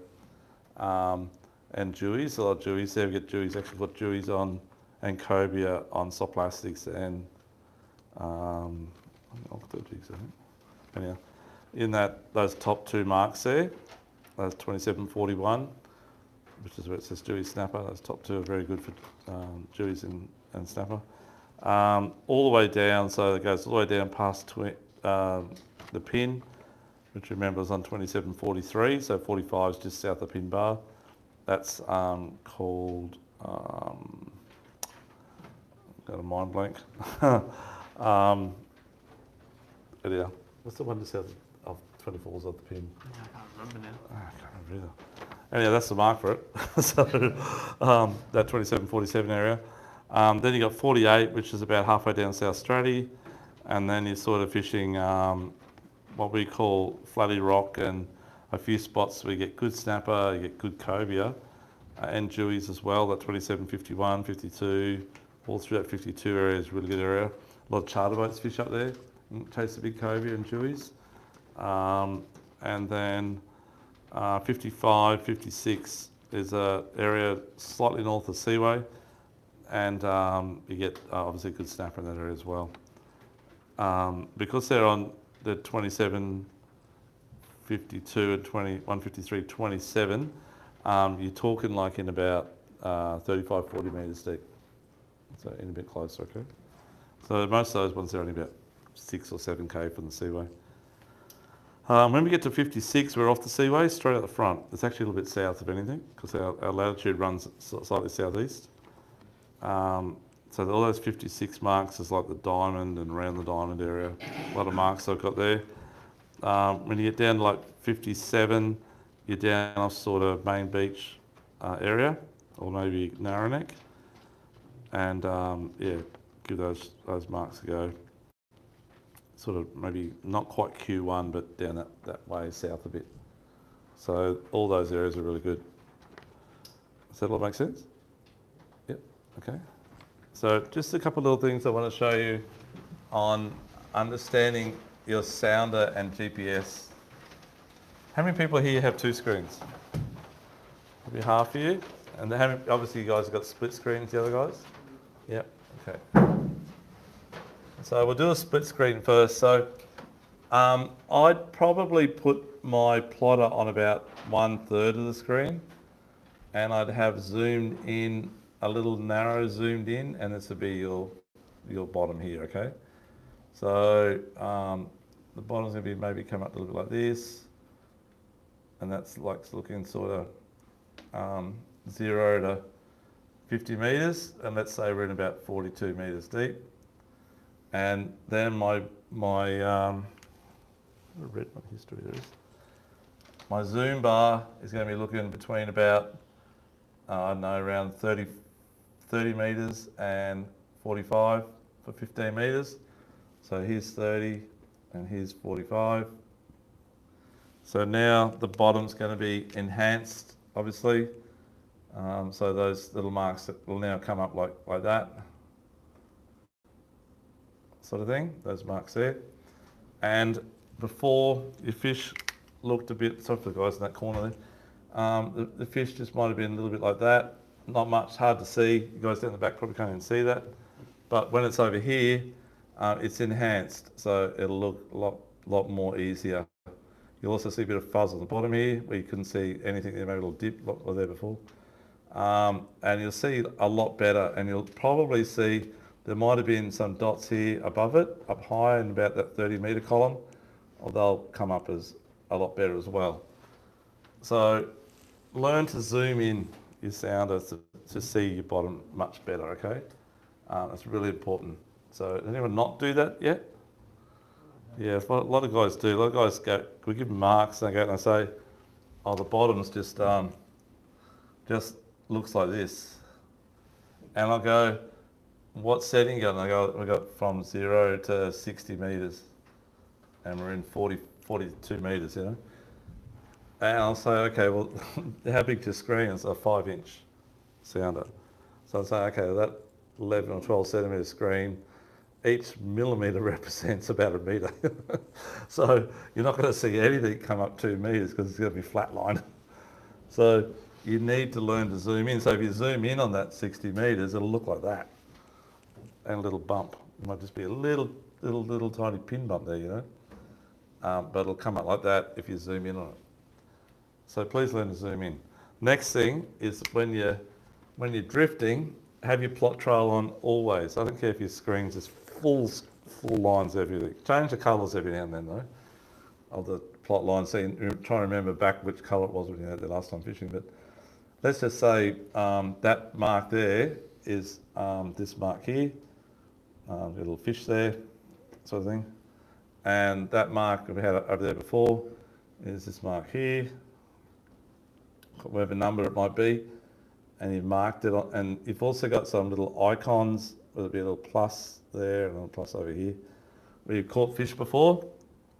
And with your plot trail, with your plot trail, you'll see last time where you drifted, might have been blowing a little bit of northwest to southeast, and you'll see where you drifted, and you'll generally see where you've reversed back on a fish or something like that, or whatever it might be.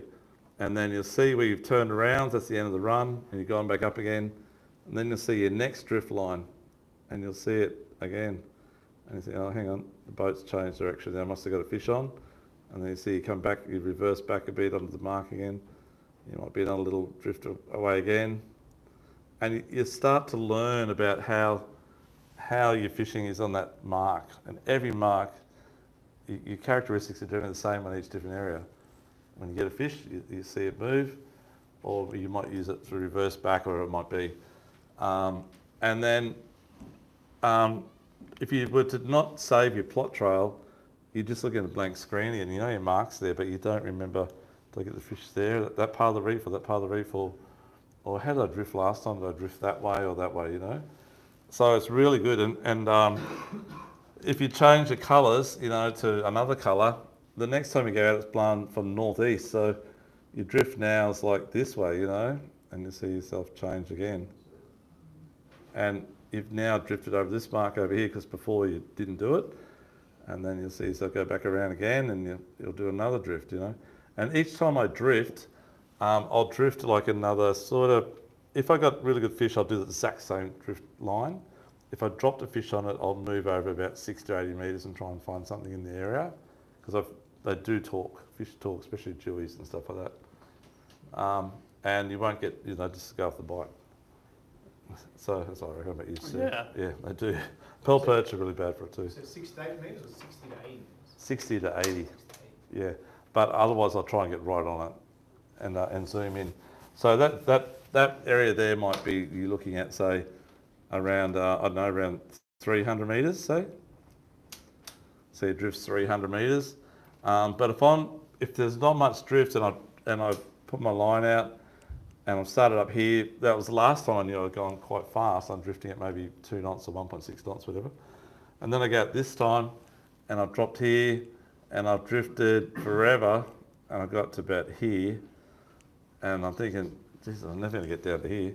So what I do, I'll pull my line up and I'll drop right just above that spot and I'll work that area. I'll go up and down, and then I'll work all the way down to here, and then I'll work this spot where I got fish before down there, and just concentrate on little short drifts, 1-drop drifts.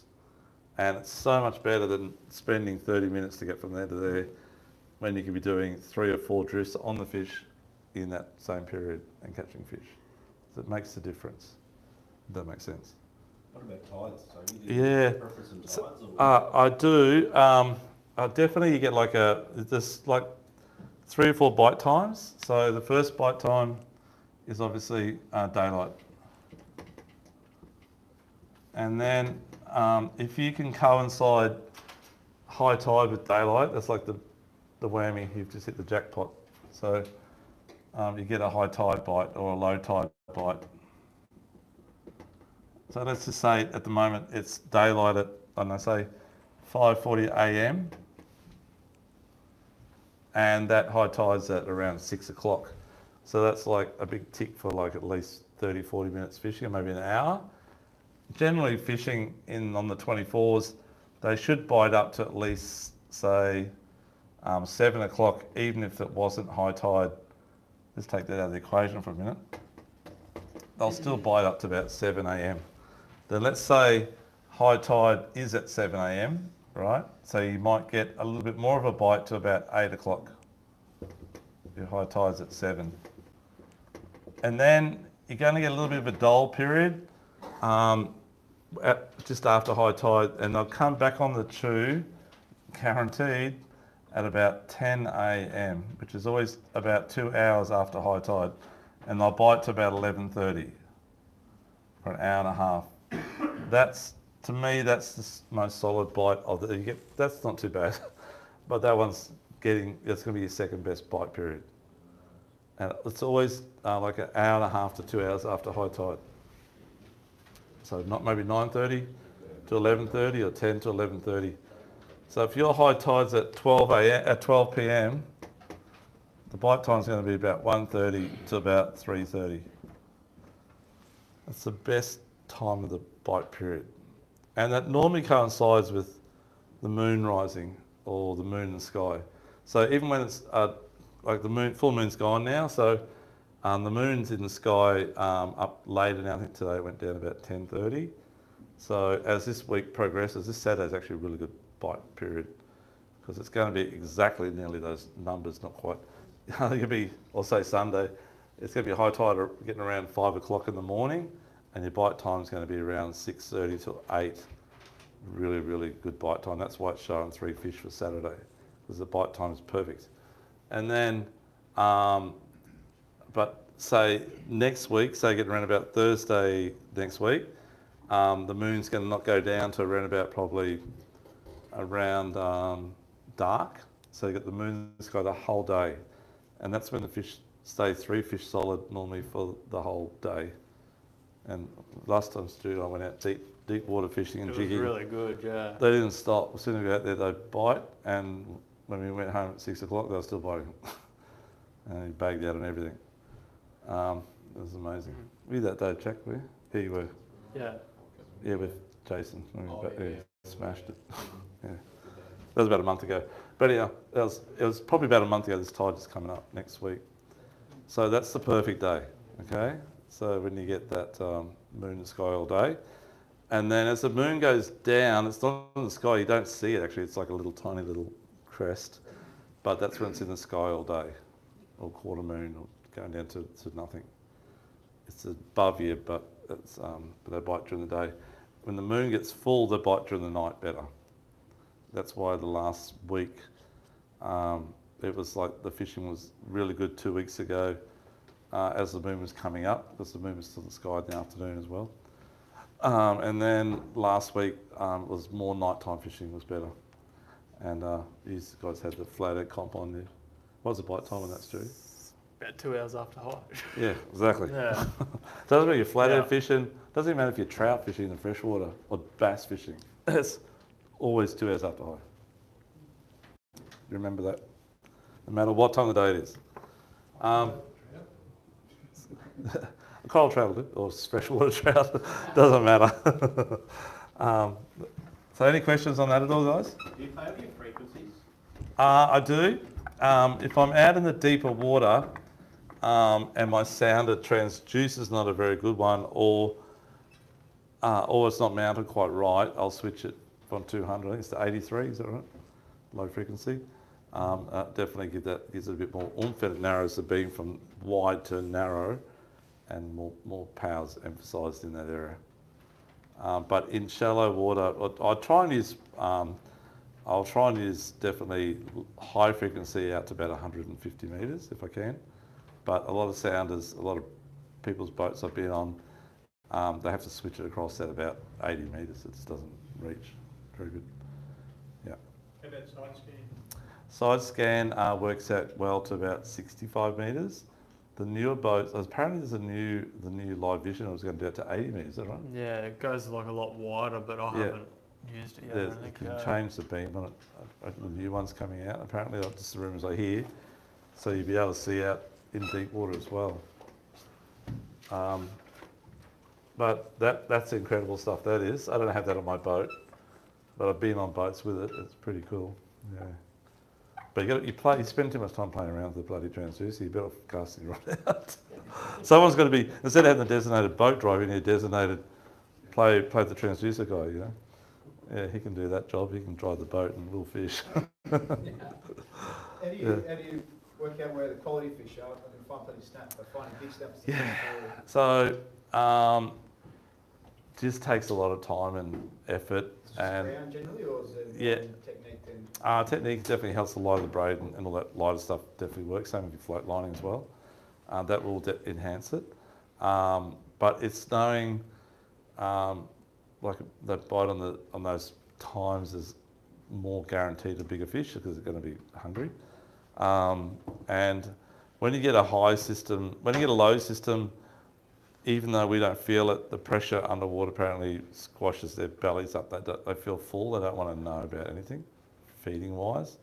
And when you get a high pressure system, they blow a little bit and they're hungry. They're hungry. They want to eat. That's apparently the logic. I don't know if it's true or not, but I don't know who asked the fish. But you got to look around your grounds, look for bait. But some of my best catches have been I've found no bait, and we've some of our biggest snapper we've caught in the 90s or close to a metre.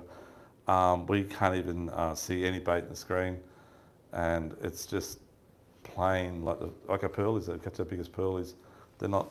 There might be odd dots on the screen, and you think, oh, I'll give it a drop anyhow. It's like bang, bang. I don't know where they come from. They're there. They're not on the screen though. So catching small snapper doesn't mean there's big snapper around. No, it does. But the bigger ones will bite best early. If that's any hint for you. Once the sun's up, sort of 6:37, unless you get that bite period and they want to come back on the bite later, they'll just switch off, and the little ones will drive you crazy. The trouble with that is you get a lot of tail. We get a lot of tail right here in the reefs, right? And your baits or your lures in plastic, so bite the crap out of them, the tailor, and they don't allow the snapper to get to them because they're out first, because they're up higher in the water column, and you've got to try and get through them. But when you go to a bigger sinker, you get the little fish when you hit the bottom. It's a really hard one. So you just got to persist, and one of you on the boat's going to get a good one. But I noticed on Facebook today there was a lot of fish caught in that sort of 70, 80 centimetre size, which, as I said before, there wasn't many caught in the week. So I really believe you get a chance to get it Saturday. Saturday's better day than Sunday, I think, or better was. Yeah, I haven't had a look, but No, yeah. I think it does, yeah. Definitely give it a crack. Jack, anything you want to add to that, mate, at all? In your little things? You know, one thing, so like it depends like all jigging, but like if you're jigging it and fish hits it, pretend you're the bait or the jig, sorry. So like if you're getting hit while you're jigging, like do a quick action after so it looks like you're trying to escape, and then yeah, you pretty much either get smashed or just.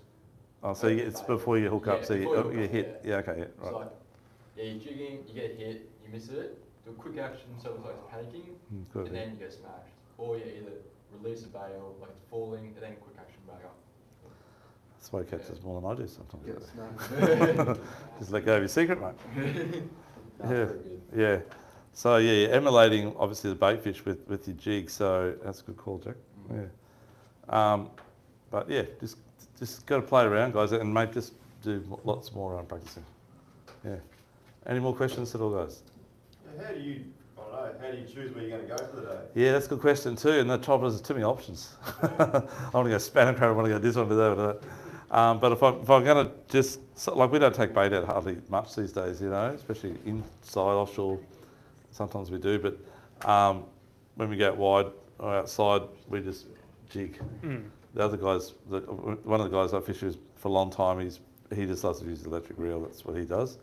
Well, we just jig next to him, you know. And that's predominantly in a bit deeper water. But we decided, okay, we're going to maybe we'll try and get everything, if that makes sense, because we love eating fish. So we'll go hit the kingies, so we get a couple of kingies first, jigging, and then we'll say, okay, we've got a few kingies, we might get a snapper there as well. We'll say, okay, let's just go another few Ks and get some pearlies. We'll bag out the pearlies, so we'll go and dig for pearlies and get our pearlies. And then with the thing, oh shit, we better count those, a few there.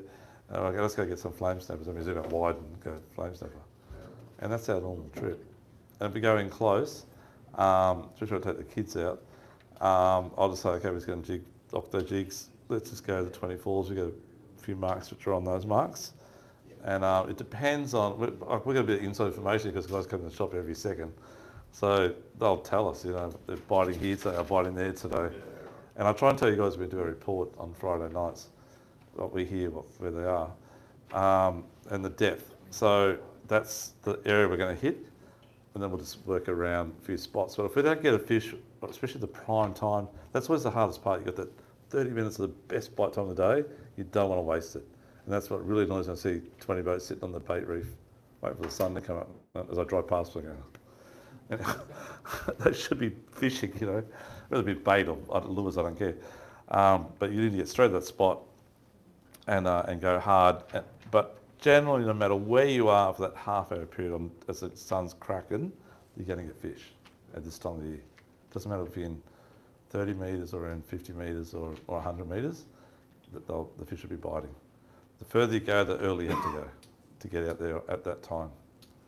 Yeah, and the trouble is you get a bit of westerly in the morning. Some of it kicks into northeast in the afternoon, whatever. But in the morning, it's a shitty trip out, you know, wet, cold. If you go a bit further, so westerly gets a bit ugly out further, but it does drop out about 9 o'clock. Yeah, most times. Any other questions or those? Is there anything you want to know about this sort of stuff that we haven't covered tonight? Please ask us. We don't mind. Any questions? You all reckon you're G'd up for it? Ready to go? Okay. Tom, you going out again, did you say? Saturday, I'd love to go, but I'm going to go to Brisbane Saturday, so I can't go. I want to go for a quick squid in the morning. What app are you using for your fish bite? The fish bite, okay. It's just something I've learned over years, but there is a thing called fish mongrel, is it? Mongrel or something? It's a pretty good one. I will have a look on my phone as it closed down. Is that all right? And I'll show it to you. Yeah. And it gives you the fishing bite times as well as the tide times, everything else that goes with it. It's quite a good app. Yeah. Yeah. Just remind me of that story, please, mate. Yeah. Any other questions at all, guys? Yes, mate. Yeah, you mentioned a lot about drifting and Yep. using electric motors and such. Do you ever anchor? Okay, that's a good question. I definitely do when I bait fish and I'm going to burley up. I don't like to mix burley with lures too much, because to me it invites a lot of little fish, which are going to, especially at Ortho Jigs, they love jumping on them. So I try and keep them out. Yeah, yakkers on them all the time. Yeah. Slimies, grinners, all the stuff you don't want to get tailor. So try not to burley, and if I'm going to anchor, it's got to be in the currents not too bad. I don't mind a little trickle current's nice. I can still cast up and let it come down, you know. But you need to know, because it takes time to anchor right, and you've got to be pretty good with your anchor to get it right. A lot of guys just chuck it out the back, check out the front, and go out the back and grab their rod and just hope it hooks in. It never lands on the spot unless you're tin ass. The other thing too is the anchor will generally, unless you're holding the tension on the rope, and if you've got more than 2 meters of chain, that the chain will overtake the anchor, and the anchor will get caught up in the rope, and it becomes a big bad thing. It's got a big ball of stuff, and it never looks like it's always dragging backwards. And then you've just wasted the 30 minutes of prime time to catch the fish, right?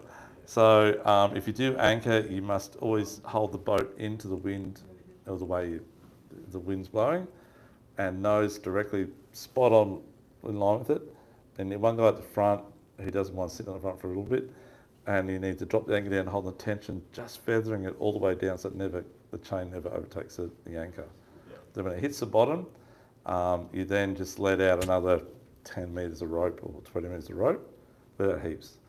And you cannot let the boat go like that. You have to keep nudging it forward on that slack line.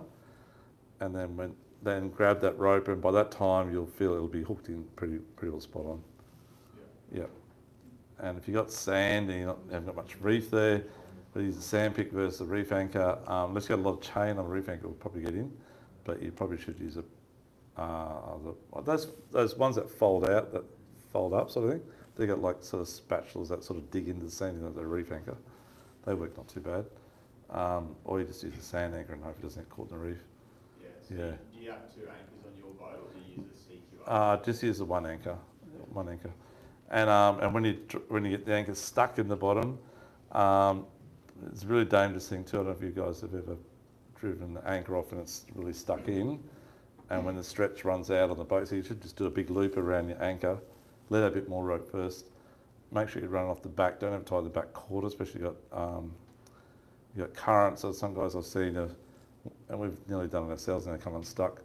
They'll have the anchor tied the back front, they'll let a bit of slack line out, and they'll tie the back corner, they'll drive forward a little bit, and then they'll undo the front off, and then it comes back to the corner. But if your motor snuffs and you've got current, that's when boats go around with that and they get sucked under, get pulled under. So what you'll do there is never do that. You do the front.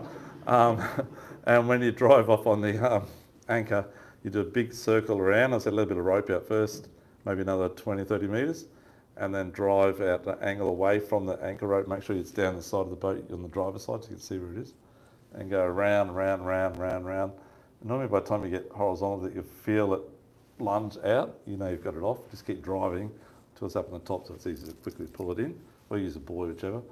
But if you do that first loop around and you start to feel it pulling back, get ready, because when that rope runs out of stretch, it slingshots you back, and some boats are flipped over doing that too.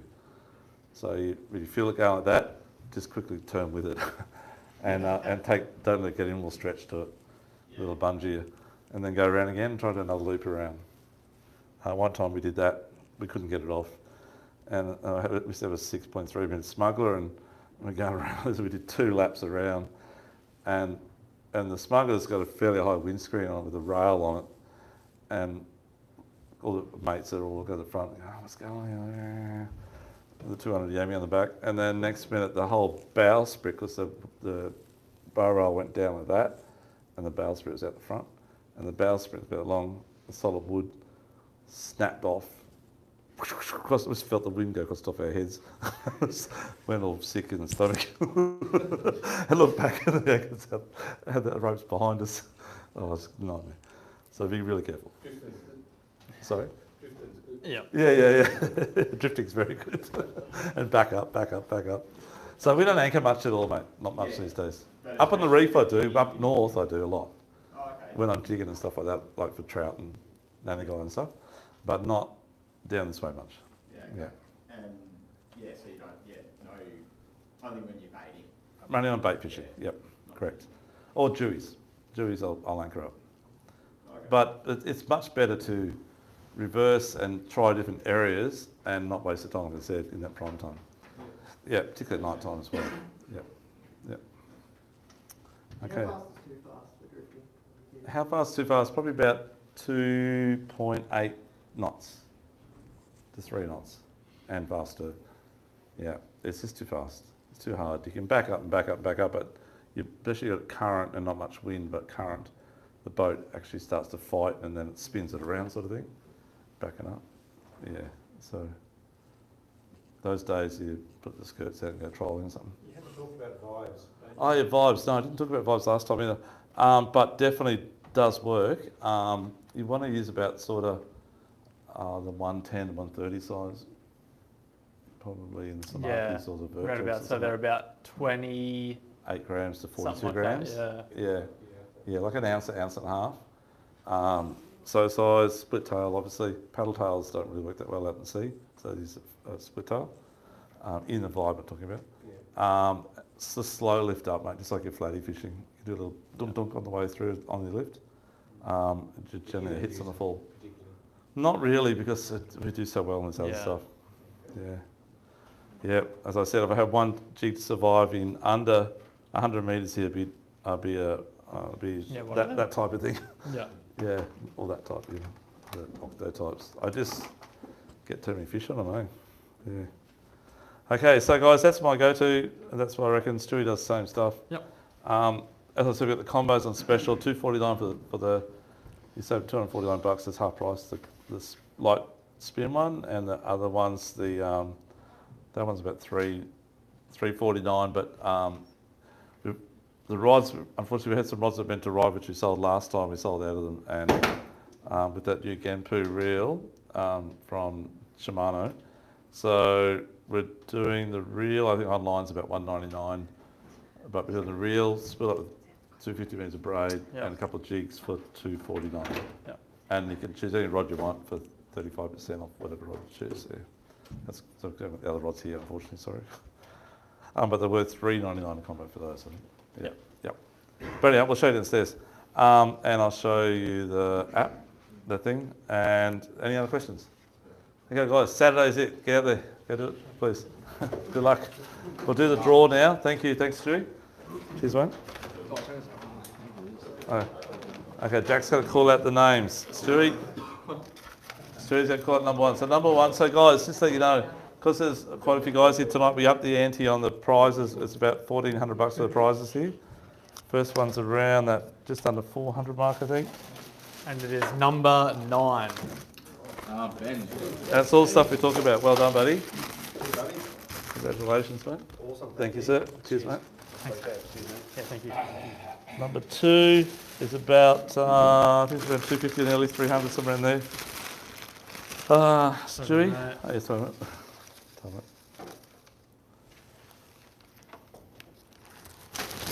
And it is number... Doug, you can fit the next one. It's number 8. Oh. Mate, these are my cousins, by the way. Congratulations, buddy. Thanks, mate. Time, Yeah, mate. thank you. Thanks, mate. You guys smashed it. Okay. Stewie, I'll do the next one, mate. Yeah, that's right. If I call out 10 or 6, I'm going to get stabbed. No, not yet. Okay, here it is. I should put my glasses back on, but I'll take a guess on it. Oh, yeah, see, that's true. I don't know, here, 27. Well done, buddy. I'll shift it down there in the town, mate. So I think it's at least around $200 worth, mate. Well done. Thanks, mate. Congratulations. Thank you, sir. Guys, just let you know. Oh, thanks, mate. The next seminar, guys, we're going to do something different. We're going to do it on squid fishing. We're going to squeeze in a squid one. We did last year. It was very successful, very good. Everyone caught squid. So that's on next Thursday night. And then we do 4 flathead ones after that because the Flathead Classic's coming up. We're doing flathead. Well, it'll be 2 and 2, lots of 2, I think. But what does it do? Flathead on hard bodies. Well, we don't really know yet, but I think we'll do a flathead on soft plastic one and then a flathead on hard body. So Yeah. plastics will be like soft vibes, cast Yeah. in little plastics, doing Yeah. all that stuff, and then hard bodies will be trolling, casting, bit of everything. That's right, yeah. Some big lures to trolling. Okay, midfield, number 12. Well done. I think that's still around about $150 worth. Well done, mate. Good on you. Thanks. Thank you. I'll keep pulling them out, You Steve. keep pulling them out.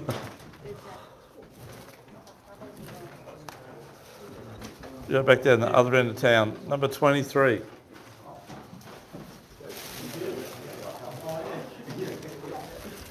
I think it's still over $100 or around $100. Good over. Congratulations, buddy. Thank you. Yeah, that's okay, mate. Cheers, mate. thanks, Thank you. Okay, and we've got 8 prizes too. We normally do 6. We've got 8 tonight. Back down this end of town. What was that number? It's number 10.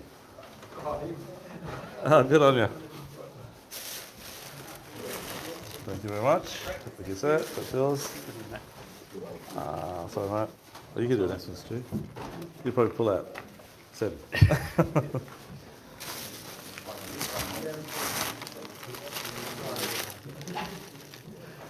No way.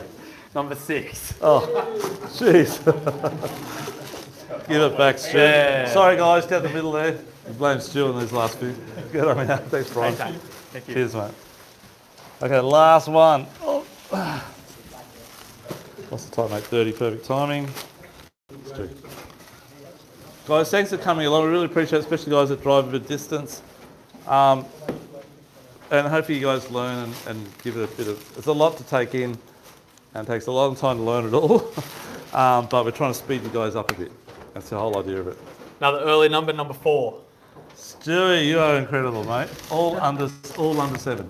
Thank you, sir. Cheers, mate. Thanks, mate. Okay, guys, we're going to go downstairs now. Thanks to the guys who missed out. Sorry about that. And we'll be down there for an hour. Thank you.